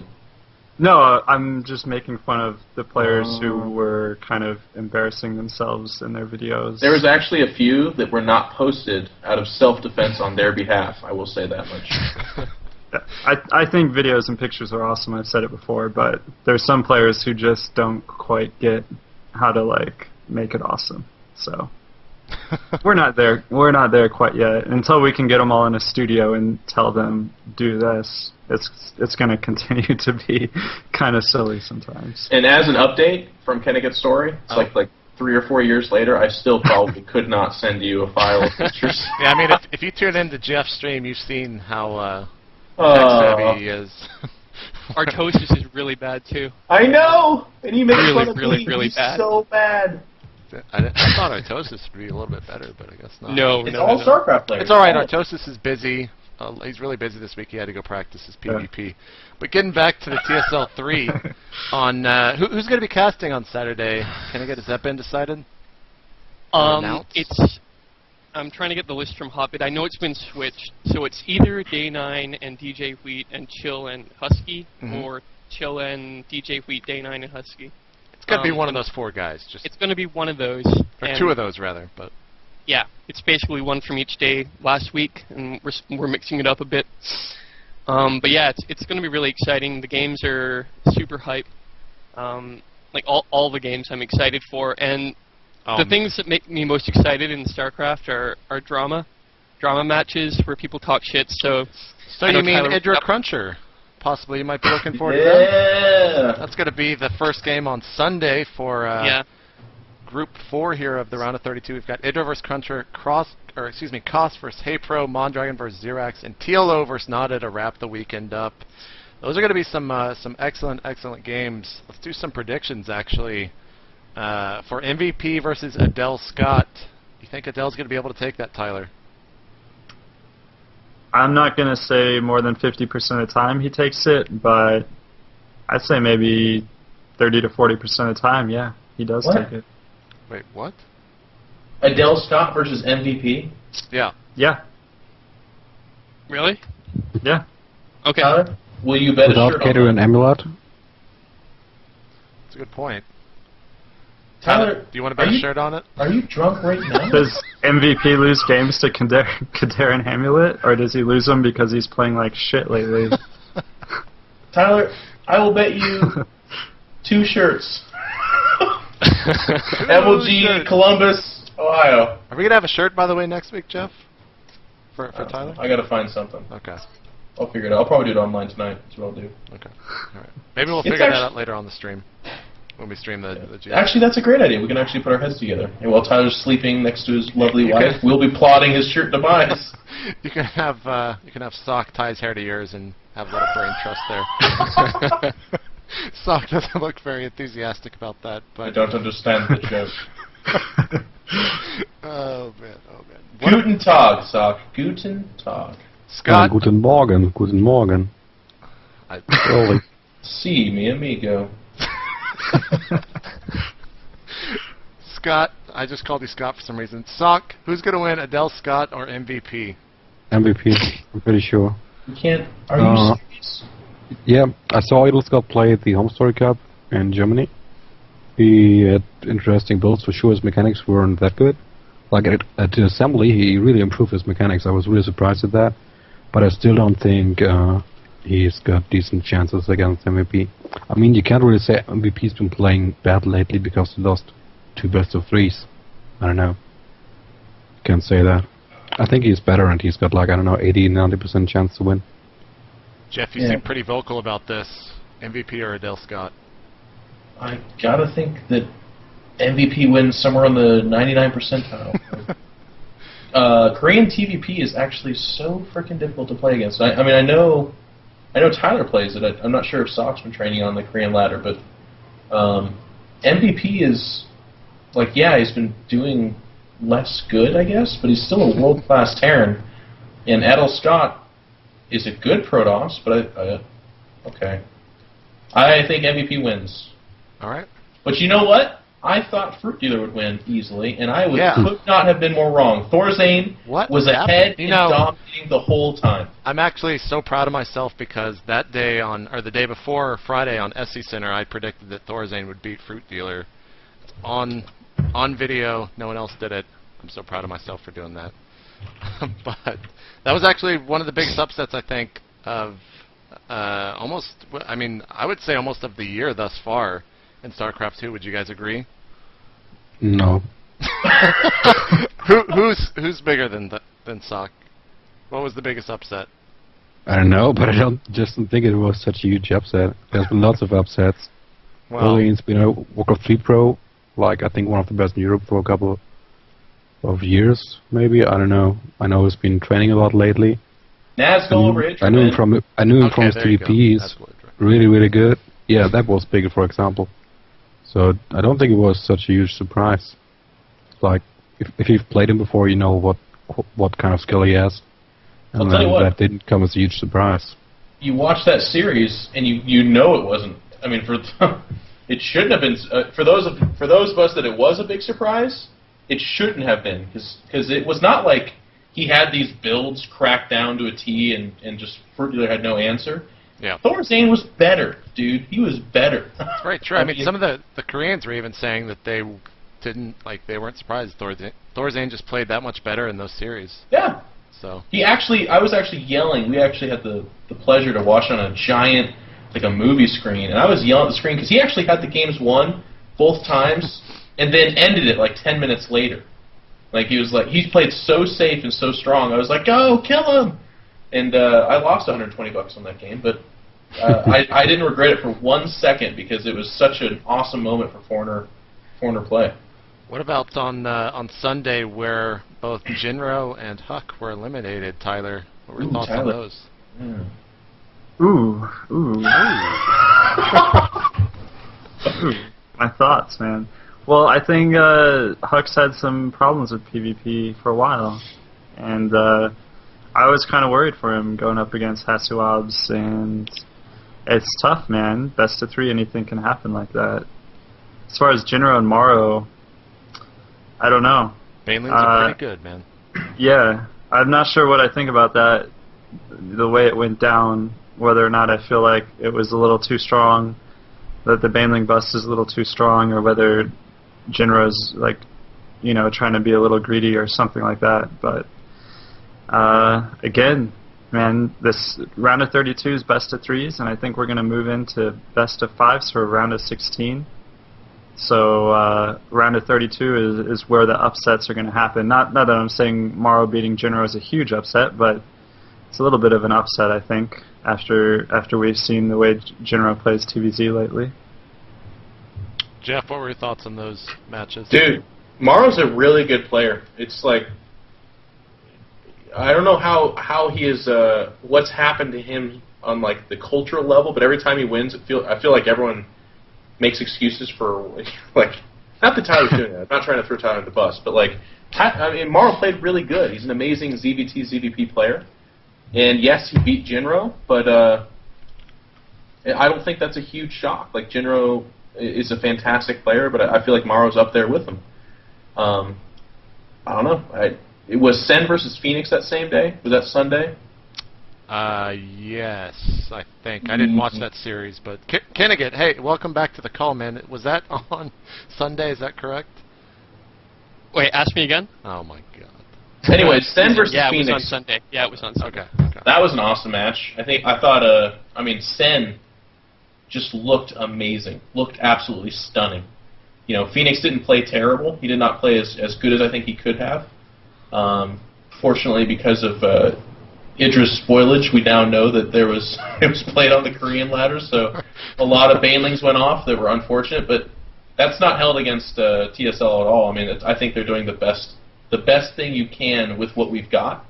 I think that's the most fair solution, so it just kind of sucks. It's a factor, but it was still fun to watch Sen just absolutely trash someone. He played really well. Real quick before we let you go, can I get a little more talk about TSL3? Socke, what is the most anticipated match you're going to be looking forward to for Day 3 and Day 4 coming up this weekend? Day 3 and Day 4, do you have like a full list somewhere? I could tell you, if that, because I can't send it to you, I guess. Oh no, I've got a grid right here. There you go. I'm really looking forward to Goody Nasty, to be honest. Like, I'd be so happy if Goody won a map or even 2. So I don't really think it's going to happen, but I'd be really happy. Goody is actually, I think Team Liquid said that he is the in one of the tournament tracker. Is that what you guys call it? Can I get? Yeah. He was the most. Let me just scroll down so I don't get this messed up. The top dog for the month of March and February. I think he got almost $1,000 playing in almost every online tournament that there actually is. Getting 3 first place wins, 1 second place, and 1 bronze in a bunch of different tournaments. So. Is this Goody? Yeah. I love all the cheerfuls for him. They call him like the tank commander and stuff. And there's Goody Will Hunting, and that's a picture of all of them in Panzer helmets.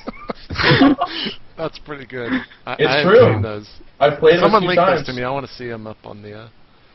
I played him a few times, and the guy forces mech on maps where it's like, why are you going mech? But he loves it. He absolutely loves every the matchup. mech. Yep.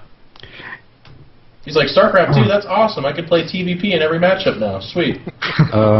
It's in the chat. There's a link with pictures. Okay. I'll. Your name is Axel? No. Hey man, don't. Why would you reveal the secrets of Skype? Axel Vanna. Are you kidding? Wow. Okay, No, that's not not his my name, name. man. Sock, say No, your real name. it's for your him. name. Say your real name for Kennegat so he gets over this. What, Giacomo?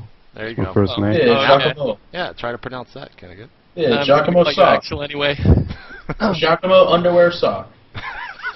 What? Proud garment family. Okay. Can I do my plug real quick before I go? Yes, please Yes. Save me from this. So a lot of people were tweeting and PMing and asking how they can help and support TSL. And if you're enjoying the cast, the biggest thing you can do to help us is the raffle. We set up a URL so it's nice and easy. It's teamliquid.net/raffle. And signing up for that and signing up on Poker Strategy directly affects our ability to do TSLs in the future. You are directly helping Team Liquid and Poker Strategy, so we can take those types of numbers and show them to future sponsors. So that's what we need from everybody. Get the word out and tell your friends, and it's free. You get $50 to learn poker with, and a lot of people that have done it have had a lot of fun with it and started playing poker. So that's the best thing you can do to help us. Yep. Other than that, make sure you tune in, tell all your friends. I know a lot of people were watching it while they were at LANs and stuff last weekend, which was super cool for us. Follow the stream, retweet it, post it Yes. all the threads. Just create more of a buzz. Yep. Oh, the only problem we're actually having with TSL is apparently on Twitter, the hashtag we were using was hashtag TSL. You're really yeah. gonna tell this story? Yeah, I am. I don't know. I don't hear it. Well, we didn't know, but I guess some people had actually got there before us. It's a group called Team Sexy Ladies, and they're a group of African American promotional models who type in all caps, and they're pretty ghetto. So if you check, This is so awesome. So what you've got a mixture of guys spamming about, oh no, oh Jinro, you lost, and then it's like, hello, ghetto coming through, all caps.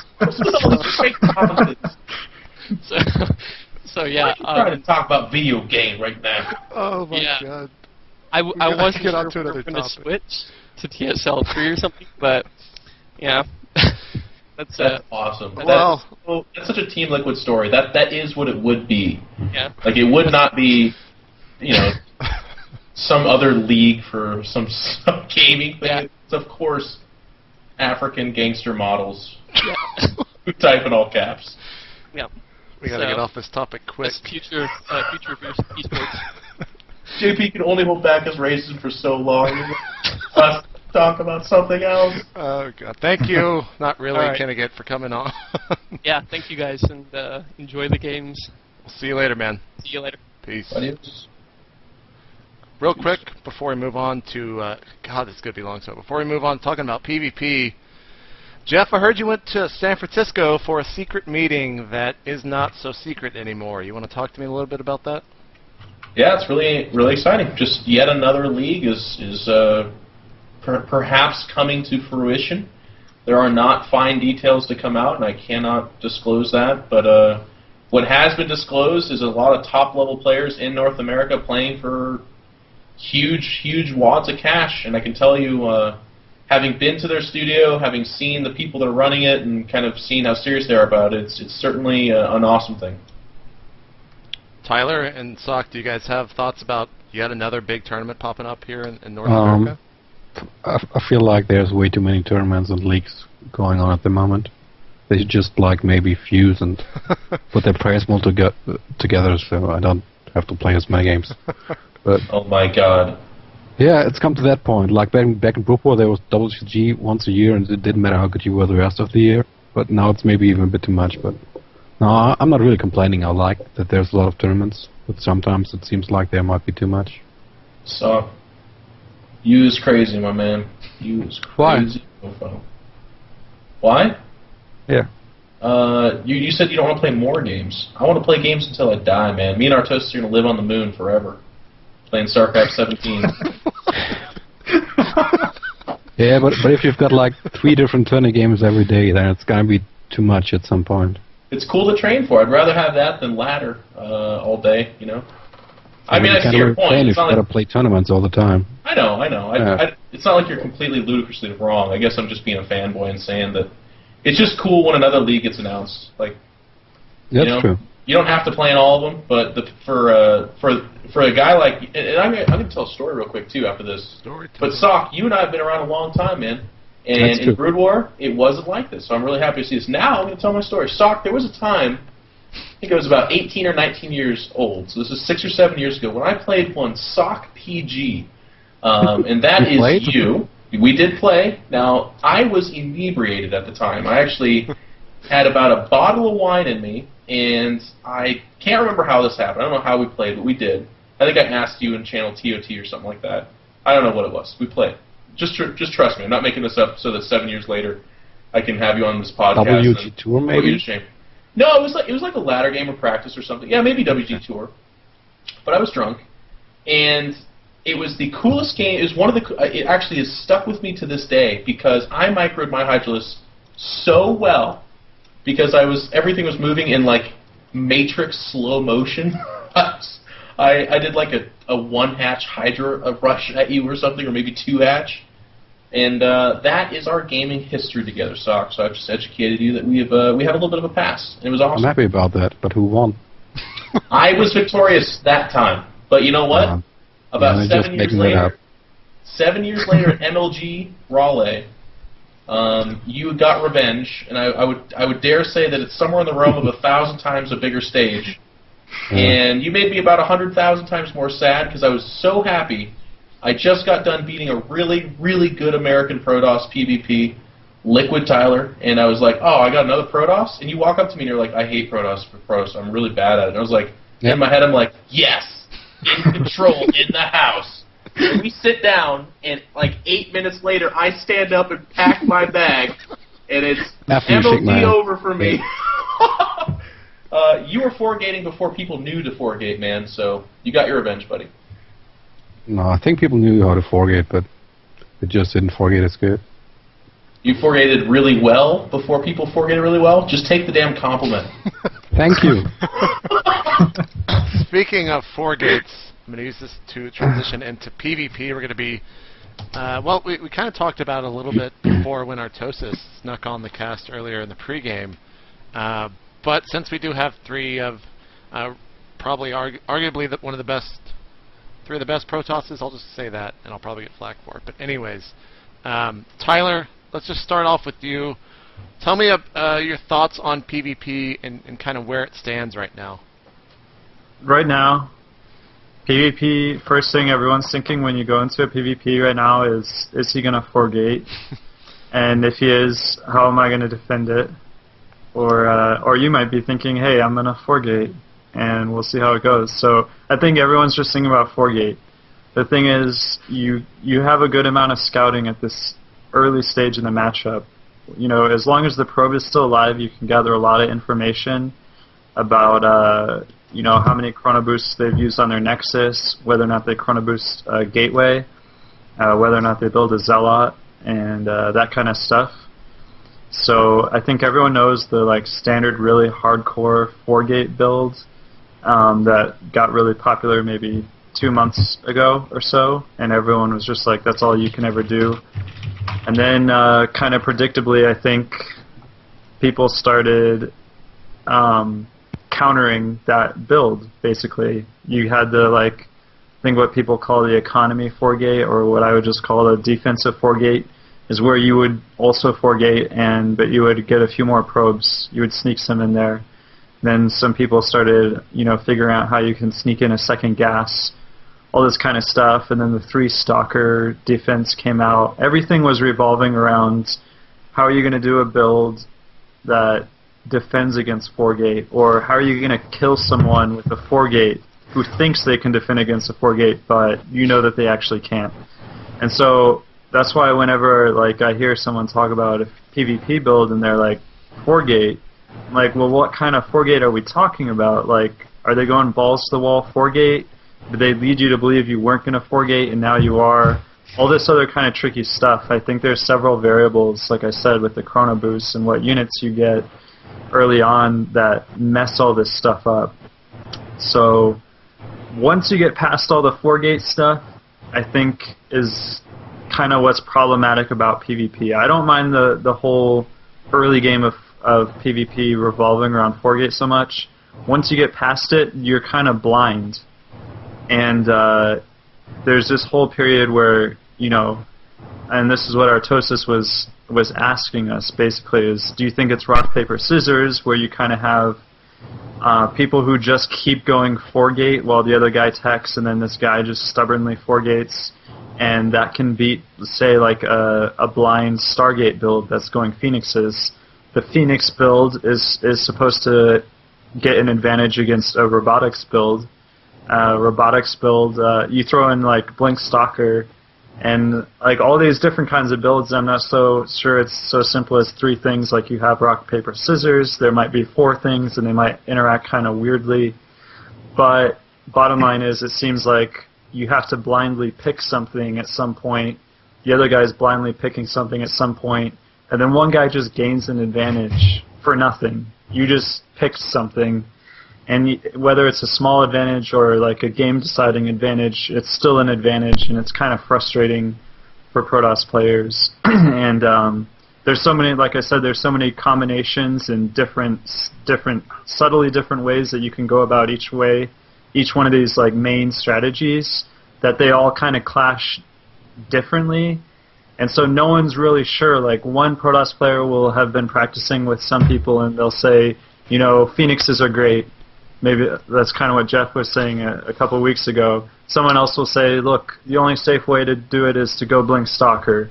You're always either going to win or you're going to be pretty much even if you go Blink Stalker. Other people are sticking to the Robo. They're saying, you know, Robo's the safe way. Everyone else is doing gimmicks, that kind of thing, and no one's really figured it out. That's PvP right now. Socke, what is your thoughts on PvP, and do you think there's a big difference between European PvP, Korean PvP, and North American PvP? I haven't played many non-Europeans in PvP lately, so I can't really tell. I think Tyler was right about what he said, like that you know, Robo kind of beats Blinkstalker and Phoenix kind of beats Robo and stuff, and that you can't scout that. That's really bad. Also, I dislike that like expanding usually or very often can lead to you just losing because you have like 4 zealots left. Yep. That happens very often in PvP. And also in the beginning, like the thing is I can either 4-gate, be safe against 4-gate, or be unsafe against 4-gate. And there's kind of a rock, paper, scissors there already. And then after that stage, if both survived until then, we get into this other blind choosing of stuff. Yeah. So it's a kind of bad matchup. I mean, what would you do to fix the matchup? If you were giving kind of a key to the Blizzard offices, what would you go in there and say, this needs to be changed about the Protoss race? If one could defend a 4-gate with having one constant force field at your ramp, then it'd play out much differently. The way with like needing 2 force fields to block your ramp and prevent them from opening up makes the start a bit hard, because if that would be, one would be able to get like a scout up much earlier as well, like a flying unit. Mm-hmm. Geoff, are you still ordering your pizza, or you want to talk? Oh yeah, and Colossus. They closed. Another thing, like Colossus in mid to late games seem like the only real viable choice most of the time. I think that there's a lack of like a direct counter to the Colossus. It's kind of bad in PvP. Like we don't have Vikings or Corruptors. It's bad. Geoff, do you want to speak to PvP a little bit? By the way, what type of pizza did you order? I can't. They're closed. The rat bastards. I think that's bullcrap. 10:30. Absolutely should be open. What chain were you calling from? They should be open. I was going to call Roundtable Pizza, and I was going to actually do a throwback. I was going to get a cheese pizza, something I have not ordered in a long time. But I felt pretty good about it, and I'm super, super upset and sad. It's a shame. But you know what? Let's talk about PvP. Let's do it, Geoff. I think Tyler covered it really, really well. I agree with just about absolutely everything he said. Of course, Socke as well, but Tyler went on extensively, and I mean, there is the rock, paper, scissor effect in that there is every build has something that's like super strong against it, and there's not like there's not like a, okay, this is the cookie cutter that's super safe against pretty much everything. You're okay. You're flexible. You're flexible. You can scout your opponent and then react to what they're doing and be in an okay position. There's a lot of really viable builds that just flat out advantage or disadvantage that player depending on what the other guy did. And that's frustrating because there's a lot of matchups, or excuse me, not matchups, but pairings with other players where you feel like you didn't necessarily get outplayed, but like outguessed. Just kind of bad luck. There are obviously determinant factors. There is a reason why a guy like Socke wins against Squirtle or goes 6-2 against a player like Atero.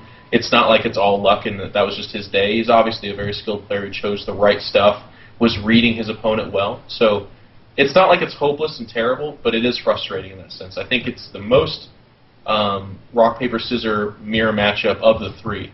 And Zerg players bitch about ZVZ, but to be quite frank, they bitch about absolutely everything. So I don't know that's necessarily that revolutionary.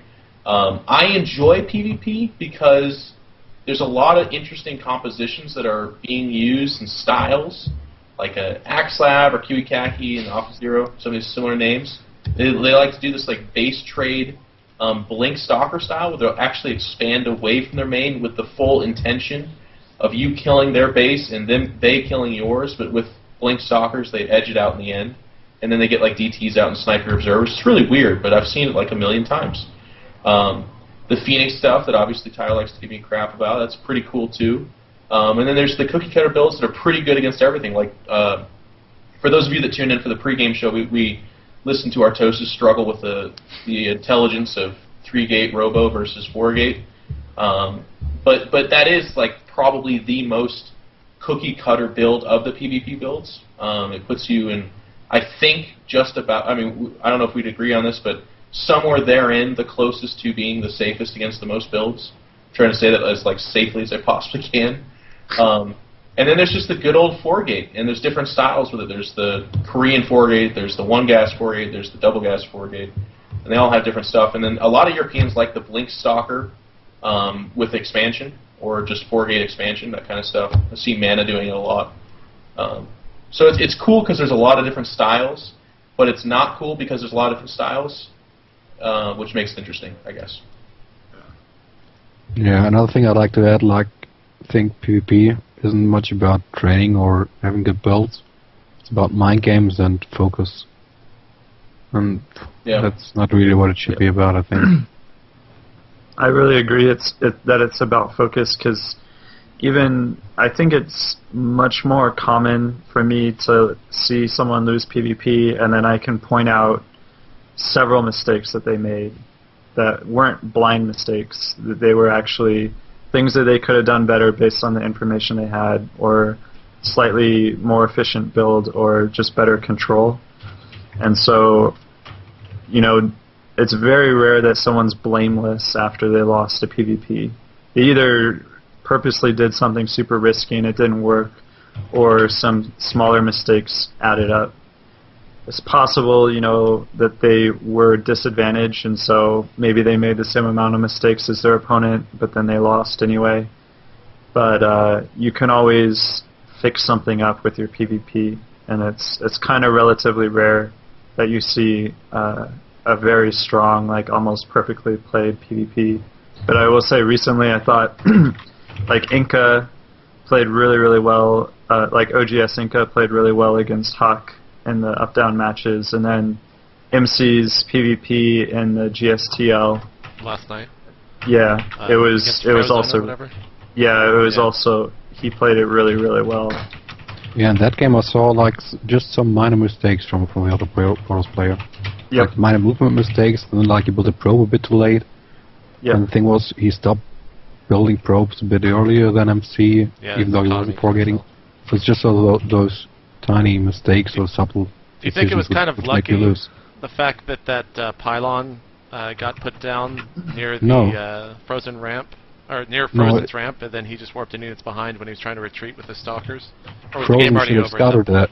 When Frozen moved out, he should have scouted that. Okay.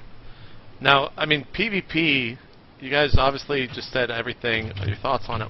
What is it going to kind of take to evolve, or is it pretty much stuck in this until a change actually comes down from Blizzard? I mean, is there anything that you guys can do? I mean, you might already have an answer to this and you don't want to talk about it because you're saving it for something like MLG since all of you are going to be there. But is there an answer to kind of getting away from just simply foregating?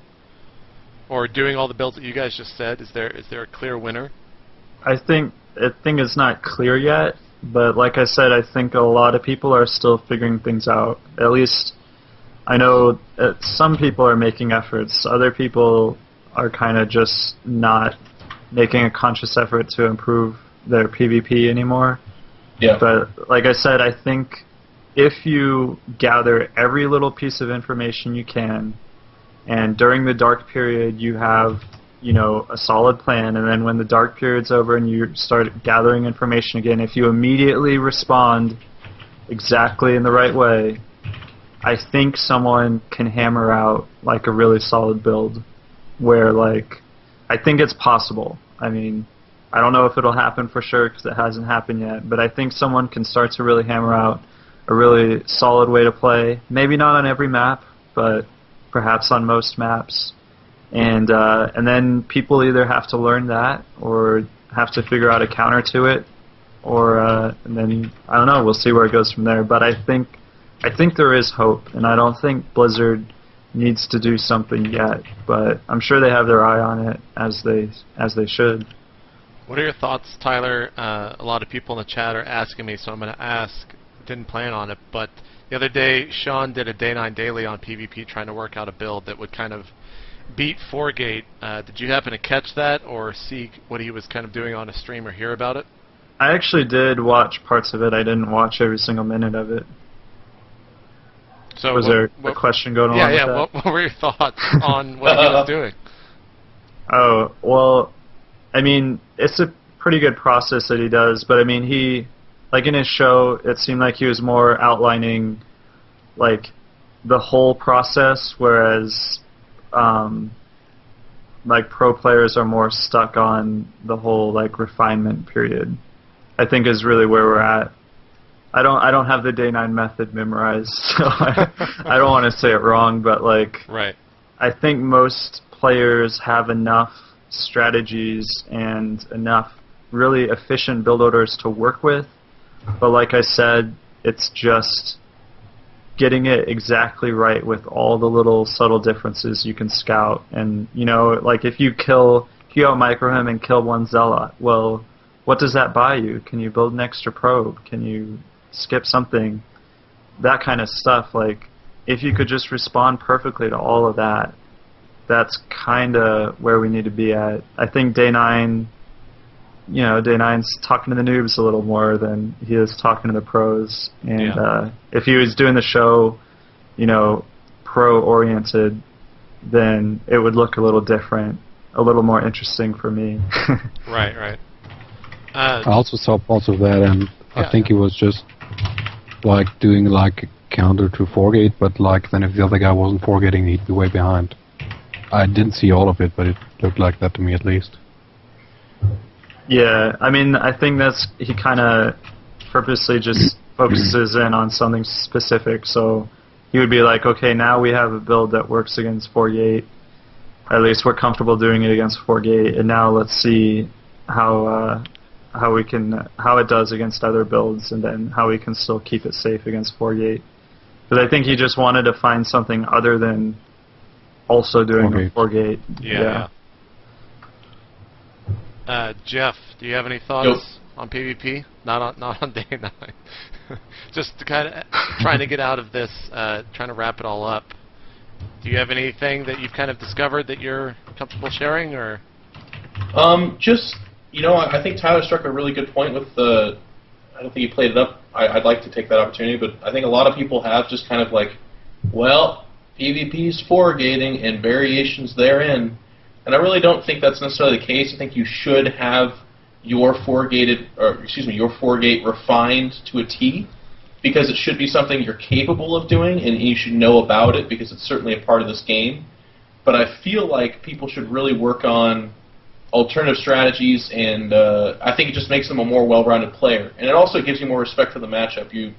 are a lot less quick to say, well, this is a stupid matchup that I can't play and it's idiotic. And I think it'll give you a more robust gaming experience, which will make you a better player too. Socke, do you have any final thoughts? Yeah, and then you go on ladder and get 4-gated 10 times in a row, and then you just go back to 10-gate 4-gating. Or you get proxied or something. Yeah. I think That's my final thought on that. That's a great final thought. I apply. Actually, really true. Geoff, You can tune into my stream every night where I complain about 4K. yeah. Geoff, you wanted to talk about the patch, and a lot of people are wanting us to talk about the patch. When those were announced, we did have like an hour or so dedicated to talking about the patch notes. But specifically, you said you were quite upset about them, or you wanted to rage about them. So I'm going to let this happen. Oh yeah. I'm going to take a direction. Unleash the Geoff. Yeah. I'm going to take a direction that no one is expecting. I am super peeved and upset by them removing losses showing on your account all the way up to Diamond. I think that is a slap in the face of a lot of people that take this game pretty serious and are trying their darndest to be good. Like, I understand Bronze, okay? If you're in Bronze, you know, you might be... all the power to you, but you're probably not taking this game too terribly serious. And that's just... again, there's going to be, like, this guy out there who is taking as hard as he can, and right now he's poking a voodoo doll with, like, a hunting knife of me. So he's really mad. But for the most part, if you're in Bronze, you're not spending 4 or 5 hours a day on this game, you're not reading the forums, you're not training, you're not trying to get better, okay, it's a casual experience for you. Maybe you don't want to know about all those losses you've accrued. But Diamond players, Platinum, these are guys I work with on a daily basis who are proud of their 75% win rate or their 60% win rate. You know, they're really happy because that's their version of an accomplishment. And of course, the answer to that is, well, if they're in third place in their division, then that accomplishment is all the same. But no, it's not. Like, there's a difference between a guy who's 476 and 432 and in second place in his division, and a guy who is 65 and 15. You know what I mean? Like, they're two different kinds of players. So it's just, I don't know. It just, I think it's kind of a slap in the face, and also it like solidifies my fear that this game is very much so conscientious of making it like dumbed down and less harsh to the mass gaming, you know, the people that play this game. That surprises you? I mean, I knew that going in that it was. No, I never said surprise. I said solidifies. Okay. I mean, there was no question in my mind that it was going to be like that from day one. I know, but I guess despite what people might say about me, I'm a pretty big optimist. I really want to believe that despite those things, despite the indicators, maybe there's still you know, somewhere where we can make the argument, no, okay, it's actually a super competitive game because we can look at this. But things like this come up and it's like, come on, like, you take losses away. I mean, imagine if everything we discussed from this point forward, we took the losses out of it. Tyler, how'd you do MLG? Great, I won 7 games. Awesome, dude, that's fantastic. Socke, how'd you do? Pretty good.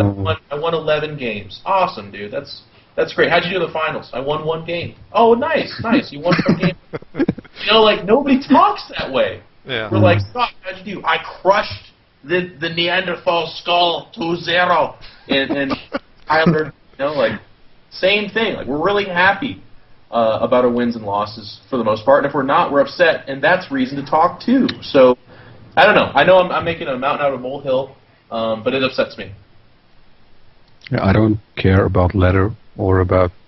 Yeah, I don't even care about Masters League or Grandmasters League. I'd like Diamond and stuff even less. But, yeah, maybe some people do. I don't know. I don't think it's such a big issue. Thank you, Socke. You've been actually really disagreeable with everything we've said thus far, and No. I can't wait to have you and Payne User back on the show, man. I'm just kidding. You Obviously, better say you're just kidding. I know. The nation of Germany is actually mobilizing. I mean, you've already pissed TLO off. Doesn't want to come back on the show because you made fun of his accent. Yeah, I thought it was funny. I like the accents. I like all the accents. You sound like you're getting a kick out of it, so that's good. Tyler, do you have any thoughts on losses not showing up? I'm expecting a good rebuttal here, but from the look at your face, I don't think I'm going to get No, one. no, I'm pretty much agreeing with Geoff, and I kind of feel like, okay, I knew sacrifices were going to be made for, you know, the masses, the newbie, casual playing masses, but on this one, it just seems like it's too big of a blow to competitive players and not enough benefit to the casual players. So I was just kind of hoping it's like that Blizzard could go about it in a way that preserves the competitive esports community. A spoiler as best tag as on your possible. loss. I mean, I don't know how else it's either. It's a pretty binary thing, but. Do you really want to see your losses? Yeah, they ask you like 3 times. Are you sure? This section of your profile shows your losses. Geoff, is there anything else you want to talk about from the patch? Are you kidding me? Yeah, man. I mean, I thought we covered it pretty well the other time when we spoke about it. Yeah, when we talked about one of the groups for MLG? No, you can't. You gotta pay this justice. No, I meant when the patch was initially announced. We had like a full show dedicated to it. Oh, well. I got you there, but continue on, Geoff. Infestors, dude. I'm feeling sick already. Like there's some fungus in my room, and I'm already like dying over here. I'll tell you what. That's how strong fungal is now. I'll put this aside. I'll put my Protoss bias aside for a second. You know who got it real bad? Is Terrans. TVZ with the fungal. Greetorp and I were practicing for the NASL today, so we had LZ Gamer play Chef, and we had our serious faces on. We're sitting in the studio. We're taking this like super serious casting, and then Chef starts unloading these fungal growths, and the both of us just stopped talking, and we looked at it and we started laughing. It's crazy. I haven't seen anything yet. The Marines' health plummets. It's like. If that's right. Growth, it's like the bubonic plague of fungal growth. Like, it hits a Marine, and their health just goes wallop, and it was hilarious. We were actually, as we were commentating, we're like, okay, he got fungled, and now he's wasting some Banelings on those Marines. Like, don't even bother. Does one fungal kill a Marine, or does it get it like 10 HP? No, it doesn't kill a Marine. Damage is the same. Yeah, it's just faster. Right. Okay, that's right. Which means that he can cast multiple fungals and kill Marines like it's a machine gun. Like. Yeah. No problem. And so, of course, the answer is that, okay, Terrans need to spread the Marines more. They need to go to a little bit more of a, like a tank-heavy build, that kind of stuff. But I feel like this is like Blizzard has Greg in their back pocket, or Greg has Blizzard in his back pocket. Because it's like, it's before one MLG. They're like, tournament, yeah. Like, Greg, hey. Yeah, what's up? We changed the Infestor, dude. I think we're going to like it. Of course I'm not going to fucking like it, Blizzard. Get out of my house. It's fine, dude. No, it's cool. We got your back. Because this is ridiculous. I'll let Tyler talk about late game CVP, because I'm sure he'll cover it better. Well, look, Infestors, you can't warp in Infestors, but there's still an Infestor Kadarin Amulet. They can start with a fungal, man. Yep. And it's like... That's true. You know, like, they can engage you, like, right when you leave their base and, like, have 1 million fungals and burn them all while their whole army dies. And they'll pick units off, especially with the increased damage to armor. And then the first units they'll remake are Infestors. And then they'll remake everything else. And then there will be another wave. And they'll have like 5 more fungals. And it's sick because, you know, Storm was always, you know, Storm is strong. It does a shitload of damage, and its area effect and all that. But it's not like if you land the first storm, then it does full damage, and you're guaranteed to land every other storm. But that's what fungal is. It sticks you in place. You can't even blink out of it. So, like, you just land the first fungal, you can't micro out of it. You can't ever micro out of it. It's immediate cast now, too. It's not a missile anymore. Yeah, immediate cast. They land one, and it's done. I guess that is a change, then, since we talked about it. Yep. Yeah. So, I don't know, like, coming from a Storm perspective, especially in StarCraft 1 where Storm was much stronger even, it was always like, yeah, you can lay the good storms, and then, yeah, they can run out of them. It was never like, select 5 High Templar, land 1 storm on their thing, and then just wait 3 seconds or 4 game seconds, and then just cast another in the exact same spot, guaranteed. Yeah. When there's an electrical storm going on around you, it's totally fine to run out of it, but if someone covers you in boogers, you're paralyzed for Yeah. You definitely take the damage. It's going to be tough. I haven't played it yet, so I don't want to be too hypocritical and say it's imbalanced before I've even played it. But, like, it's going to be really unforgiving. It's going to be tough to deal with. And they should at least take out Kadarin Amulet for Infestors. I don't even know what it's called. Pathogen Well, glands? here's the controversy that I think will be interesting and kind of the evolution, because I'm not going to count on Blizzard taking out. I'm going to do the best I can to respond to it. I think that the Infestor's still really expensive, and because it's a highlighted unit now, meaning it's just got a buff, all the Zergs are going to be like emphasizing it. It's going to be kind of nice in a sense because they still have 90 health. They're still made of glass. They have short range, relatively speaking, so they still die super, super fast. Yeah. I'm looking forward to Zergs overextending themselves to the Infestor. And, nope, I have like a piece of advice. I'm actually not going to say it, because I've literally lost like 25 games because of what I've said on Say the Game. It's like a proven fact. So I'm not going to say what I was going to. But I will say this. I probably will have to have like 3 or 4 Templar in my army in ZVP. Like, I won't be doing Dark Templar as much anymore. And I might not even, I'll probably upgrade Storm as I can afford it, but they'll be there for feedback, is what I'll have them for. Because I think a lot of Zergs can be like, oh, I've got my 5 or 6 Infestors, and this is what my whole army's about. And then you feedback them, and they're like, oh, no, I didn't make Corruptors because I couldn't afford them, and then your Colossus tear them apart. Do you feel that Archons are a little more viable in PvZ now, Geoff? That you can warrant something like feedbacking and then just using them as the Archon? It's like vulnerable, like a crutch is vulnerable to a person with one leg missing. Yeah, like, is it more vulnerable or viable rather? Yeah. Yeah. Okay. I misspoke. I meant to say viable. It would have been really funny comment. I thought I said vulnerable, and I was like, wait a minute. No, I misspoke. It's a really funny joke I made though about it being bad still. Like the Archons, it's not what it was in Brood War, which, you can say that about a lot of units. I think the Ultralisk took a bigger hit, and it's more sad there. Circling as well. Mm-hmm. But the Archon is like so not fearsome. I think it should not be able to be slowed. I think it should not be able to be picked up by a Phoenix. I think it should not be able to. I think it should be able to trample force fields, that kind of stuff. I think it should be a massive unit. Massive. Yeah, that would solve all. I don't understand. It's bigger than most. It's freaking huge, but it does not have those qualities. The only thing that's good about it is that it is a psionic unit, so it does not take extra damage from things like Marauders.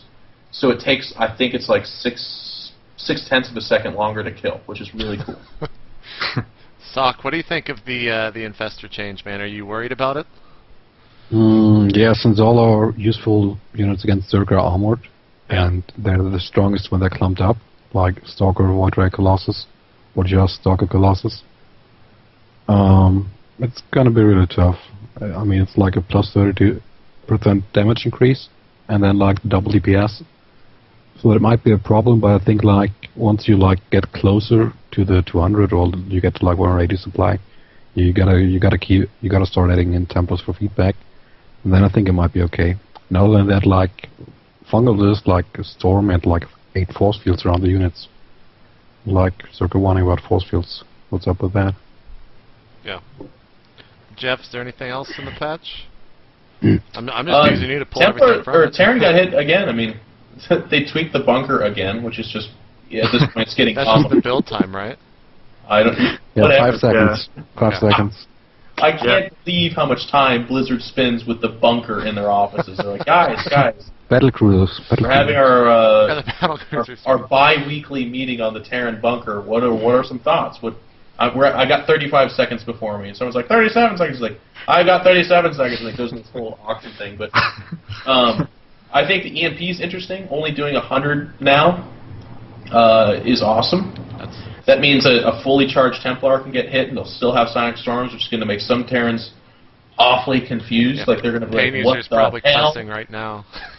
He felt it in the universe. He's just like, fucking Protoss. Oh, no. He's actually so upset about the Zealot buff. Yeah. That's one thing I'm really wondering about. Is that going to be a big change? Have any of you played it? I have not played it. I haven't What is played the it yet. actual change? I hope it's a big difference. They land a hit now instead of just... Oh, when they charge? When they charge? They land a single hit. They That's lean the into fuck. that charge and get a hit off, yeah. Yeah. Blizzard. Actually, I'm wondering, because they actually, hit twice really quick, one with each blade, so I'm wondering, are they going to do 8 damage when they're guaranteed this hit, or is it going to be the full 16? I'm sure. Yeah, I'm sure. I hope so. What That'd about be the that? most backhanded buff ever. It lands. I wouldn't. You Wouldn't put be it past- surprised, man. Sock, what about that change has you interested in it? Just the fact that you can now charge a unit and kill it? Yep, that like gateway units might be able to do damage to bio. with Well, that just think upgrade. about it. I'm It's looking like, forward to that. If it really makes a big difference, that's gonna be cool. Like, in the average Well, battle, if 10 zealots charge and don't hit in that fight, that's like 160 damage gone. I mean, obviously this is completely generic, but now with that extra hit, they're doing an extra 160 points of damage. It's quite a bit. It's true. yeah, I've had lots of games with like Charge Lords and Templars where I storm the Marauders, and then there's like 12 Marauders with 10 HP, and I've got 20 Zealots chasing them, and I don't do any damage, so in those cases it's gonna make a big difference for sure. Yeah. Geoff, what else you got? I'm liking this, man. I don't have to direct the show. Yeah. Well, It's the just up to you. EMP is big. Also, the stim time being increased tremendously. They've also fucked with that as much as they have the bunkers, right? Yeah, it's one of the longest upgrades now. It's actually super long, and 190 seconds, right? I want to say it's 170. It's 170. It used to be 140. Okay. Yeah, it's a huge increase, and there's a lot of timings that are based around the stim, so it's going to be. Yeah. I feel bad for the Terrans, and they're already complaining about these big maps, which whatever. Terrans complain about everything too. So. Yeah, it almost looks as if they want us to all in turn more, like longer Yeah. stim, longer bunker build time, remove catering, go Protoss to more all ends. You don't I don't know have if to that- upgrade that lance upgrade. You could just make 2 clauses and throw a bunch of units at the Terran. Okay. Anything I else, think- Geoff? No, that's. I mean, Tyler covered the vortex earlier, and I think Yeah. that's all you need to say about that. The charge, I agree with Socke. It's going to be awesome. I'm pretty excited about that. It doesn't help out PvZ, by the way, at all. Like, who cares? The Zealot is still literally like 100 minerals wasted if they're going roaches at all. Right. And that would be the only time you have charge. And then we'll see how the Kid Air and Amulet goes. I think I was hoping that our fan base would reach Blizzard. I think it was a really fair and safe answer to say that there's a cooldown on a warped-in Templar, which, as Tyler pointed out, is more than the Zergs can say. 5-10 seconds, whatever, of not being able to cast something. I think that's extremely fair. But taking out the upgrade entirely seems severe and kind of silly to me. Like, Yeah. I don't know. It's unfortunate, I think. It is what it is, man. That's what you say in a situation like this. We're going to wrap up the show with some user questions. You can submit them to sotgquestions@gmail.com, or you can call our Google Voice hotline at 209-752-SOTG. No voice questions, as you can see. My laptop is over here, but it's not turned on because it is a little bit fucked up. So we're not going to have any audio questions this week, but should be back for next week. First question is from Adabisi, and he says, just curious about what some of the pros on the panel tonight think about the top pro gamers continuing to stream almost all their games as big tournaments approach MLG, TSL, NASL, and even Huck streaming his matches a while ago when he was still alive in the GSL. This obviously could make their tournament matches more difficult. Should teams discourage their players from streaming as the tournament season gets underway? Is the publicity worth enough that teams should encourage it, or should pro gamers just do whatever the fuck they want? Geoff, you're probably the one here that streams the most. How fucked are you for MLG? Did you stream all Well, of that's your actually games? such a good question because, again, I'm having to learn on the fly. Everyone was streaming before me. I was like, oh, I'll just start streaming and I'll stream everything. It's just like I was playing normally. No, it's not like you're playing normally. People are such cheating jerks, dude. Like, I stream 20 games and I'll go 12-8. And 3 of the guys will message me and be like, hey, people were messaging me what you were doing while I was playing you. And what do I say? What do I do to that? Tell them to put on busy at the beginning of the game? GLHF, please put busy on? No. I mean, maybe they do, maybe they don't. And then there's just other people who are flat out just dual screening it. My monitor right next to them, they're playing. And this is people are going to be like, oh, Ink Charlie, you're just bad and you're being paranoid. No.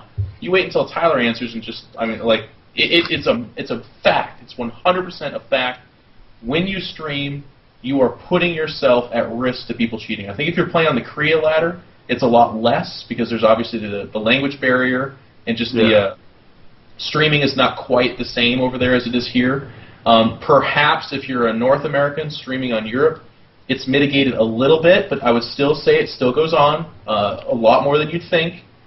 So what I've come to grips with and found out is I will still stream because obviously I benefit from it, and that's why this is such a great question. It's not like people stream and they're like this hero. They're just doing this like selfless act. It's actually really good for them. It gets their name out. They benefit directly if they're partnered. It's hugely beneficial to stream. It's absolutely a must. But I'm learning I have to be careful. I'm going to stream like 1 hour a day tops, and it's going to be late at night when I don't care if I lose. It will not be when I'm training, builds that I'm actually going to use and stuff like that. I'm going to have to minimize that a lot more. And it sucks because there's like 500,000 great people that honest to God appreciate streaming and are super awesome about it. And then there's 50 people who make it their business to be huge, huge jackasses about it. And there's nothing I can do. There's absolutely nothing. I block communication with them on Battle.net. I tell people their names and say, hey, hate this person. But what does that do? That's the attention they want, you know? It sucks. I'm not even laughing, man. It's like really bad. Combat X is an asshole. I agree, Geoff. I agree. That's not even, Combat X is actually not the worst at all. Did you? I gotta say, did you watch when he was playing against Idra the other day on his stream? That was some of the funniest shit I think I've seen. He played him like 6 or 7 times in a row. It was pretty great, pretty great. Idra beat him every time, and he just kept talking more and more shit. But Tyler, you stopped streaming. Is that intentional with MLG coming up? Or yeah, I mean it's no, I mean it goes into it. I mean there's problems with like Geoff said, a lot of cheating going on, and obviously you're giving away your builds or you're practicing not your best builds on purpose because you don't want to give them away. And also I think it's hard to just like stream and just practice normally at all. Like you know, you have to be aware that you're streaming, that thousands of people are watching. Yeah. And actually, you know, the better streams are the ones where you're mic'd up and you're actually interacting with your stream a little bit. So it's like, am I going to stream and just kind of zone out and pretend I'm not streaming? Well, then it's not actually the best stream I can provide. Right. Although a lot of people they're going to be happy to have you do that. But I don't know. It's just it's a very weird situation. And like Geoff said, it's very beneficial to the player to stream. So it's not something you want to just immediately pass up. And yeah, at least leading into like MLG, I don't want to stream as much. And like if I was going to play Fruit Dealer next round, I was probably going to stream a lot more. But since I'm playing Thorzane, like I can't stream that much. Like I can't stream my PvT. Like right. It would just be dumb. Yeah. Like I don't want it to go into it. Even if he doesn't take the time to watch it himself, word is going to get around, and like I'm going to get screwed somehow from it. So it's a tricky spot. I think the question was a lot of what should teams do about it. I don't think teams are really in a position to decide. I think right now it's all the players' responsibility to do what they want and to figure it out on their own. But who is doing the right thing so far? I don't know. It's hard to say. Socke, do you have any intentions of ever streaming or setting up a stream for yourself, or are you just going to watch everyone else's and beat them at tournaments? I streamed for a while, but the quality wasn't that good, and I also had slight lags doing that. And also I felt like that, I don't know, if I was talking then I played like shit, and if not it wasn't really interesting. About what the other guys mentioned, I don't think that it should be a big problem that people are watching your stream and you're losing some ladder games. I don't think that should be a big issue, but I really wouldn't keep streaming like in the 2 or 3 weeks leading up to the tournament, because it takes away from quality practice, and people are gonna see something, maybe even if it's just your scouting patterns or what you look at in a certain situation, and that could be taken advantage of. And even having that in the back of your mind, I don't know, I don't like that. Tyler, have you seen Thorzane's TVP ever? Have you ever seen him play TVP? No, I haven't. Are you gonna check out some replays or what? Yeah, definitely. I'm gonna try to get as much as I can. But right now, at this moment, I don't know his TVP at all. Yeah, I think it's really good, so gotta watch out. Yeah. That'll be a good match when that happens in the round of 16. Yeah. Geoff, I almost forgot for a second. We got to answer Anna's question. Yeah. Do you remember what it was? Because I don't. She's basically asking if she thinks people are born with some abilities that make them pretty good at StarCraft 2, or if it's all learned. What do you think, I think, Geoff? Or Socke, actually? Oh, Socke, jumping at it. yeah, I think that everybody who's like picked up StarCraft 2 really good at some point in their life where they've grinded like either Brood War or Warcraft 3, like some 20,000 games or something over a couple of years, and that's what made them good. Like being able to become good with such an amount of games, not everybody can do that, but I think to be really good you have to have at least some point in your life where you mastered a lot of games. So it's mostly about mass gaming. Yeah, I would probably agree with that. Tyler, do you agree? Yeah. That's I think a good that's a summary. simple answer. Geoff? Yep, I would just add that there's also, like for the top gamers, it's not even just like a biological or, in this case, like just something they've spent their time doing. It's a privilege thing too. Not everyone can afford to spend 8 to 10 hours a day playing a game. Yeah, yeah. And you have to be in a pretty privileged situation or force a privileged situation like that to be able to do it. So there's people out there who are very good gamers but could never do it because they just can't. They can't afford it. Right, right. Next question, we've got one from Concourse after this, and that'll be the end of the show. From Vexen, this will be a quick one. What kind of mouse and mouse pad do each of you use, and why? What do you like about most of them, and what do you appreciate most at a mouse and a pad? So, for the two people that do have their cam up, you should get your mouse and mouse pad so you can show it. And we'll let Geoff go first. Excellent question. I happen to use the SteelSeries Zeiss XAI. It is a fantastic mouse with wonderful specs. It's lasted me a long time. It's durable, fits my hand perfectly, and I happen to love it. It is residing on top of a EGQCK SteelSeries pad. You can actually purchase that through the SteelSeries website and be a fan and support EG. It looks awesome, and it's just a typical giant-ass mouse pad. It actually makes me look small, so, that's always a plus. It's pretty big. I like it. Tyler, what do you use, man? I use Razer Salmosa mouse. Wait, let me look at my camera. Wait, what does that one look like? Well, it's got all a like weird back to it. worn. You can't even see the Razer logo. It's worn down. It's worn down. But it just looks like a standard mice. Or mouse, rather. I really don't like all the extra buttons or anything. I just like a standard mouse, and I like it kind of smaller because I just do the fingertip grip.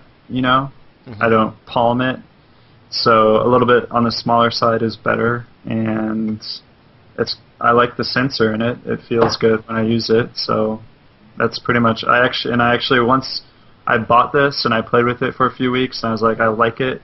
And then Woot.com had a deal, like 3 of them for real cheap, and I was like, all right, I'm stocking up. So I have That's what I did, actually. 2 of these that are unopened, just waiting for this one to break down. And then for my mouse pad, I got the most badass.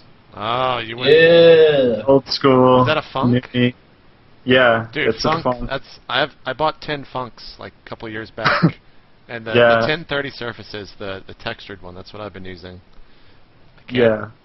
Best mouse pad I've ever used, for sure. Yeah, so I had one of those, and it started to wear down, and so I went to go order another one, and I saw you could get it customized, and I looked for a fan to design something for me. So Did they they designed shut down, by the way? I don't think you can buy them anymore. That's why I was kind of proud that I bought so many way back when. Their site is still up and running, but I don't... The site's up, the store is unavailable, though. Yeah, so it's been unavailable for a couple, I want to say a couple years. It's too bad. They were kind of back in like the CS days, that's what everyone used for the most part. Yeah, I think they were one of the first, really good gaming mouse pads that ever came out. And then shortly after, they were like, hey, look how badass you can make a mouse pad. Like every other company started making nice mouse pads too. But I haven't tried a whole great variety of mouse pads. This one works for me, and until it wears down, I'll probably keep using it. But it is getting kind of old, so I might be looking to replace it pretty soon. Have you ever used any of those glass? Jesus, that's hard to say. Hard surface. Well, there's ones that are like actual glass, and I don't know how people can use that. It just seems like it would be really, really weird. Never seen that before. I used it. What did you think It's of the same. it? It's just. Honestly, there's no difference as long as it's. I feel like like my hand would stick to the surface. It just feels like it would be weird. The only thing that happens sometimes is that when you play a lot of games, you'll get like this little bit of wrist sweat, as gross as that is. Yeah. And when the mouse goes over that, it can mess it up. So there have been a few times where I'm like literally playing, and then my mouse just goes, what? I'm like, what the heck? Well, you also play with like apparently 1,000 sins or something really, really high, according to Tasteless and Nick. I'm pretty proud of that. Everyone sits down and grabs my mouse, and they're like, they can't click on anything because it flies all over the place. So apparently I'm very weird that way, but I do play with a very high sensitivity. Socke, what about you, man? What do you use? I use a Microsoft IntelliMouse Explorer or optical mouse. I got it like, I don't know, for Christmas in 2000 after my Microsoft Standard mouse broke down. It's like the third one I got of it, I think. You got it 11 years ago? Is that what I just heard you say? 5 years. No, this is like the third one I got of. I was going to say, how did we not react to that? He's like using a wooden mouse. Yeah, I tried out the mouse you got like a couple of months ago for like 3 or 4 days, and then I just realized I couldn't change. Like I play bad with the new mouse, and then I took the old one again. For mousepad, I've got a Ripper pad. Also won some tournament like, I don't know, 11 years ago. Never heard of that. And they don't make them anymore, I think. But it's just what I got at some point, and I got really used to it. I've tried some other stuff, but hang on, so I'm writing this down. Just doesn't work for me. Break Socke's mouse when he shows up to MLG. All right, got that down. Just get QXC on it. Let him use it for a game or something. He'll just rage. Last question from Cockhorse. Yeah. What other particularly nerdy activities do you guys participate in? Any Diablo Oh my players? God, such a good question. Major D&D'ers. Geoff, you can go first since you seem excited about this. Dude, I play Warhammer 40,000, the board top miniature game. Do you really? And it is, without a doubt, the nerdiest thing I do. I sit hunched over these little miniatures, and I have my little paintbrush that I, bought at the Are you trolling right now, Geoff? No, man, I'm Tyranids all the way. Tyranids for life. Wow. I love the Hive Tyrant. It's such a sick, good unit. Carnifexes. The chat's asking what race you play. Tyranids. Okay. Sorry, I have no idea about the game. So. They're Zerg. Basically, Zerg borrowed everything from their lore from the Tyranids. And I like painted my units, but it looked so bad that I painted them all black, and I loved it. But there's rule books. Every unit has a quality. You roll dice. You have measuring sticks. We play in our basements. It's like the ultimate board game. It's the nerdiest thing you've ever done in your life. Interesting. And I actually can say that if it weren't for StarCraft and my heterosexuality, that is what I would be doing all the time. I love it. Interesting. I don't even know if there's another answer worth talking. I mean, I read a whole heck of a lot, and I do play console games, but I don't even look at that as nerdy. Like, yeah, I don't think that's even... I think PC gaming is a little bit more nerdy than console, for sure. Hang on, though. There's got to be something. I'm a pretty damn nerdy guy. Let me think. What do I do? Well... I cry in a lot of movies. Because the scene is so beautiful. By the way, I'm gonna... Maybe you cried in this movie. Did you go see... what was that movie we saw at PAX that I was shitting on? No, I did not. The Adjustment Bureau. Yeah, the Adjustment Bureau. Okay. Anyway, sorry to cut you off. I was just thinking about that. What's the movie with Nicolas Cage and his daughter, Kick-Ass? Uh-huh. The scene where he's aflame. Oh, and yeah. Everything and it Someone slows brought down. that up the other day. I thought about that, too. It was such a good scene, like both cinematographically but also emotionally. I got teary-eyed in the theater, and I looked at myself, and I was like, you soppy son of a bitch. I love movies to a nerdy level, I think is my final answer. I had no idea that you played Warhammer. It's mind-blowing to me. Tyler. No, I don't play it, I'm obsessed with it. Okay, you're obsessed with it. Wow. Tyler, what do you do for other nerdy activities? I should have gone first because I don't really have anything. You know, I read fantasy novels, I guess. You know, but a lot of people do that nowadays. They're pretty damn good. So wine tasting is I don't pretty know. nerdy, kind of. I guess. I would say it's a little bit nerdy. It's kind of nerdy. Yeah. You don't do anything else that's nerdy? Not You're really. pretty much like an alpha nerd, I would say. You don't Oh, really do hang on. Easy up there. Well- you're gonna make his head explode. I don't. We call him boring, and the other side of it. Yeah, I mean, I watch. You know, watch TV. Wow, man, that's so nerdy. Me and the wife. Yeah, I'm playing up the boring thing. Give me a break. Socke, what do you do, man? I don't know. I don't think there's much No. either for me. Like I Okay, read hang on. fantasy hair- novels as well. If you want to count that in, do you want to With talk hair first? like that? Yeah, I want to talk first. With hair like that, I know you got some nerd secrets, man. There's no question about it. You got to tell us. And another thing, I used to play Magic cards for like a year or two back in high school. Boom, But- good shot. There it is. And other than that, I like StarCraft. That's pretty nerdy. I guess that's Yeah. Yeah, liking StarCraft That's is definitely nerdy. What do you think about the new Planewalkers, man? what? For Magic. I don't That's know. what I'm I getting at. haven't followed that for years. I'm sorry. I used to actually collect Magic cards, but I've never played a single game. Don't That's know weird. why. Looks like we lost Geoff right there, because apparently there's a problem with this call. His nerdiness was too great for the call.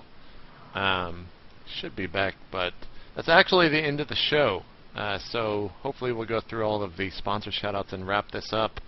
I do want to say check out MLGpro.com tomorrow. There should be some cool information coming out tomorrow morning, and I'll just say that much. You guys will probably even see it without me even hyping it, but do check that out. You can follow me right here on Justin.tv at Justin.tv/itmejp. Please do that. It definitely helps out a lot. I wonder if Geoff, is there like an earthquake going on in California or something? He's never dropped a call before. You can follow myself on Twitter at twitter.com/itmejp and follow State of the Game. Geoff, you back? I am. I'm Socke. I apologize for upsetting you. I'm not upset. Please let I'm me have never my upset. internet. He controlled the internets and knocked you off. Doing the wrap up of the show real quick, Geoff. So review us on iTunes. That also helps a ton. And do me a favor and check out my YouTube over at youtube.com/hitmejp. I've been doing a cast a day in preparation for MLG. And also I do a show called SC Center with one Patrick Chobo, Peon O'Neill, which is kind of like a daily roundup basically of all the news going on in StarCraft 2. Pretty good production values, and we're just trying to get the show, get some more eyes on the show. So do that for me, and that would be grand. Tyler, you want to do some sponsor shoutouts? Sure. TeamLiquid.net. I'd like to help them out a little bit and clarify that the URL you'd like to go to is teamliquid.net/RAFFLE. That That's crazy raffle. Canadian was spamming me. He's like, people don't know how to spell raffle. What are they doing? They do not know how to spell raffle. So teamliquid.net/RAFFLE. If you enjoyed the TSL that you have watched so far, we would very much appreciate it if you'd head to that URL and see if you'd like to play some poker with PokerStrategy.com. And also have a chance to win a bunch of cool shit. Really, really cool shit. So check that out. As for me personally, thanks to the sponsor of the team, Team Liquid, the Little App Factory. You guys are always awesome. And follow me on Justin TV. In case I do stream, you'll want to know about it, so you want to go to justin.tv/liquidtyler. You can do that right now, even though I'm not streaming, and you'll find a button Don't drive them to away click. from the stream. Well, they can open another tab. All right, there- Jesus. you gotta give them. You JP. gotta give them. You exact think our instructions. viewers do not know how to open a new tab? Oh my god. Alright guys, well, yeah, that's JustinTV/LiquidTyler. Follow me on it, you'll know when I'm streaming. Thank you very much, that'll do it for me. Socke, where can people go find out more about yourself? Yeah, it's at facebook.com/Socke with an H at the end, since Socke has taken everywhere, so I usually add an H at the end for that. Oh. So you can like me there and check out when I play tournaments and stuff. I post some stuff there from time to time. Also, thanks to my team, Team Alternate. It's a really great team, and that's it. Cool, thank you. And also, thanks for coming on the show. I know you woke up at, is it like 4 a.m. your time? I think the sun has come up. I woke up at 3:30. Okay, the sun has come up. God, the sun has come up throughout this episode in your room. So, yep. Thanks a lot for coming on the show. I know a lot of people enjoyed it. Geoff, let's do some shout-outs, man. I'm ready. Okay. First and foremost, I do want to thank Socke. You know, I'm actually a pretty big fanboy of you ever since you creamed me in MLG. I've been following your play. You've earned my respect, and I hope you do really well. Except against Idra, I hope you failed miserably. Why? I meant that it's more of a joke. I still think I still hope you do well. I want you to lose 1-2 in all good games, really close. Is that okay? Okay. Yeah. Happens often. Thank you. Thank you. Quick shout-outs to SC2Cast.com. They're a personal sponsor of mine, SC2Rakeback.com. Cast does VODs. They have commentary. They have apps for the iPhone and Android. They just do fantastic stuff, making sure that you can watch StarCraft at all times. And then Rakeback, or SC2Rakeback.com does some wonderful stuff as well. So do check out both of them. They are featured on my stream, so you can kind of ask me more about that there. Speaking of streams, amazing segue, just the same as Tyler. I'm going to go ahead and steal some people as well. Check me out at In Control TV on. I've already lost 7. Nope, there goes another 200 right now, Geoff. Give me a break. They can open up multiple windows. Do click the follow button there. I will be streaming. You guys heard me rant a little bit. It's inescapable. There's no way to stop these trolls. I mean, people were saying delay server. Certainly hope that could happen, but you know what happens with that too? The caster's not able to interact with the community, so it just sucks, right? Yeah. It's that thing that Tyler talked about where you'll hear us talk, sure, but you won't really get to communicate with us because nobody has a conversation 10 minutes in the future. It just doesn't work out. So it's really unfortunate, but that's not going to stop me and other guys like Tyler and JP from streaming before important events, but just not too terribly close, and it's not going to be competitive stuff. That's the unfortunate reality. But do please click the follow button on JTV, In Control TV. Also subscribe to my YouTube channel, In Control TV on YouTube. I will be doing commentary eventually. I'm super busy right now, but I will get to that. For right now, there's just like little fun stuff that gets uploaded there. I'm going to try to fix my VODs from my stream. They do get uploaded there, but they're not working right now, so I need to get that working. And then lastly, please follow me on Twitter, 88InControl. I'm actually sometimes funny, sometimes I'm good about that stuff, but I'm not what people expect. A lot of people complain. They're like, you're not saying controversial stuff on your Twitter. It's like, yeah, no duh, man. I do enough of that in other places. I don't need to do it more. But do please check that out. Also, I guess I just did an interview. So yeah, someone just linked me to it. So I'm going to put it in the chat of this. Boom. Go check that out. It's on YouTube. It is, just search for Geoff EG In Control Robinson Part 1 on YouTube. There's a nice interview I did there. So you'll just know a little bit more about me.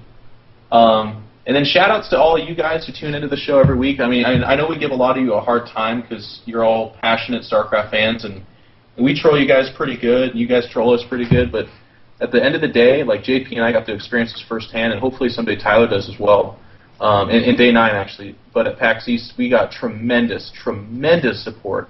I guess that's one thing we can say, because we haven't done a show since then, but PAX there was awesome, man. Hundreds of people that came out and said that they really appreciate our show and what we do, and it makes it so much more enjoyable when there's people that say stuff like that and feel that way. So thank you from the bottom of my heart to everyone. It's awesome to see how far the show's grown. We're in our second season, if you want to call it. Something like that, yeah. Yeah, and it's pretty exciting. So do come out to MLG Dallas.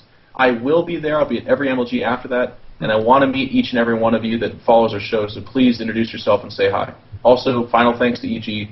As always, MSI Notebook, Intel, SteelSeries. Couldn't do it without them. And again, please say hi to me at MLG Dallas. I think I'm not trying to decide if we're going to have shirts. The four of us might. Or I guess, Socke, do you want a shirt at MLG? What kind of shirt? State of the Game shirt, man.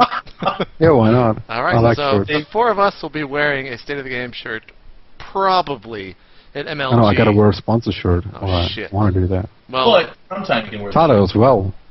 Doesn't he Geoff shirts as well?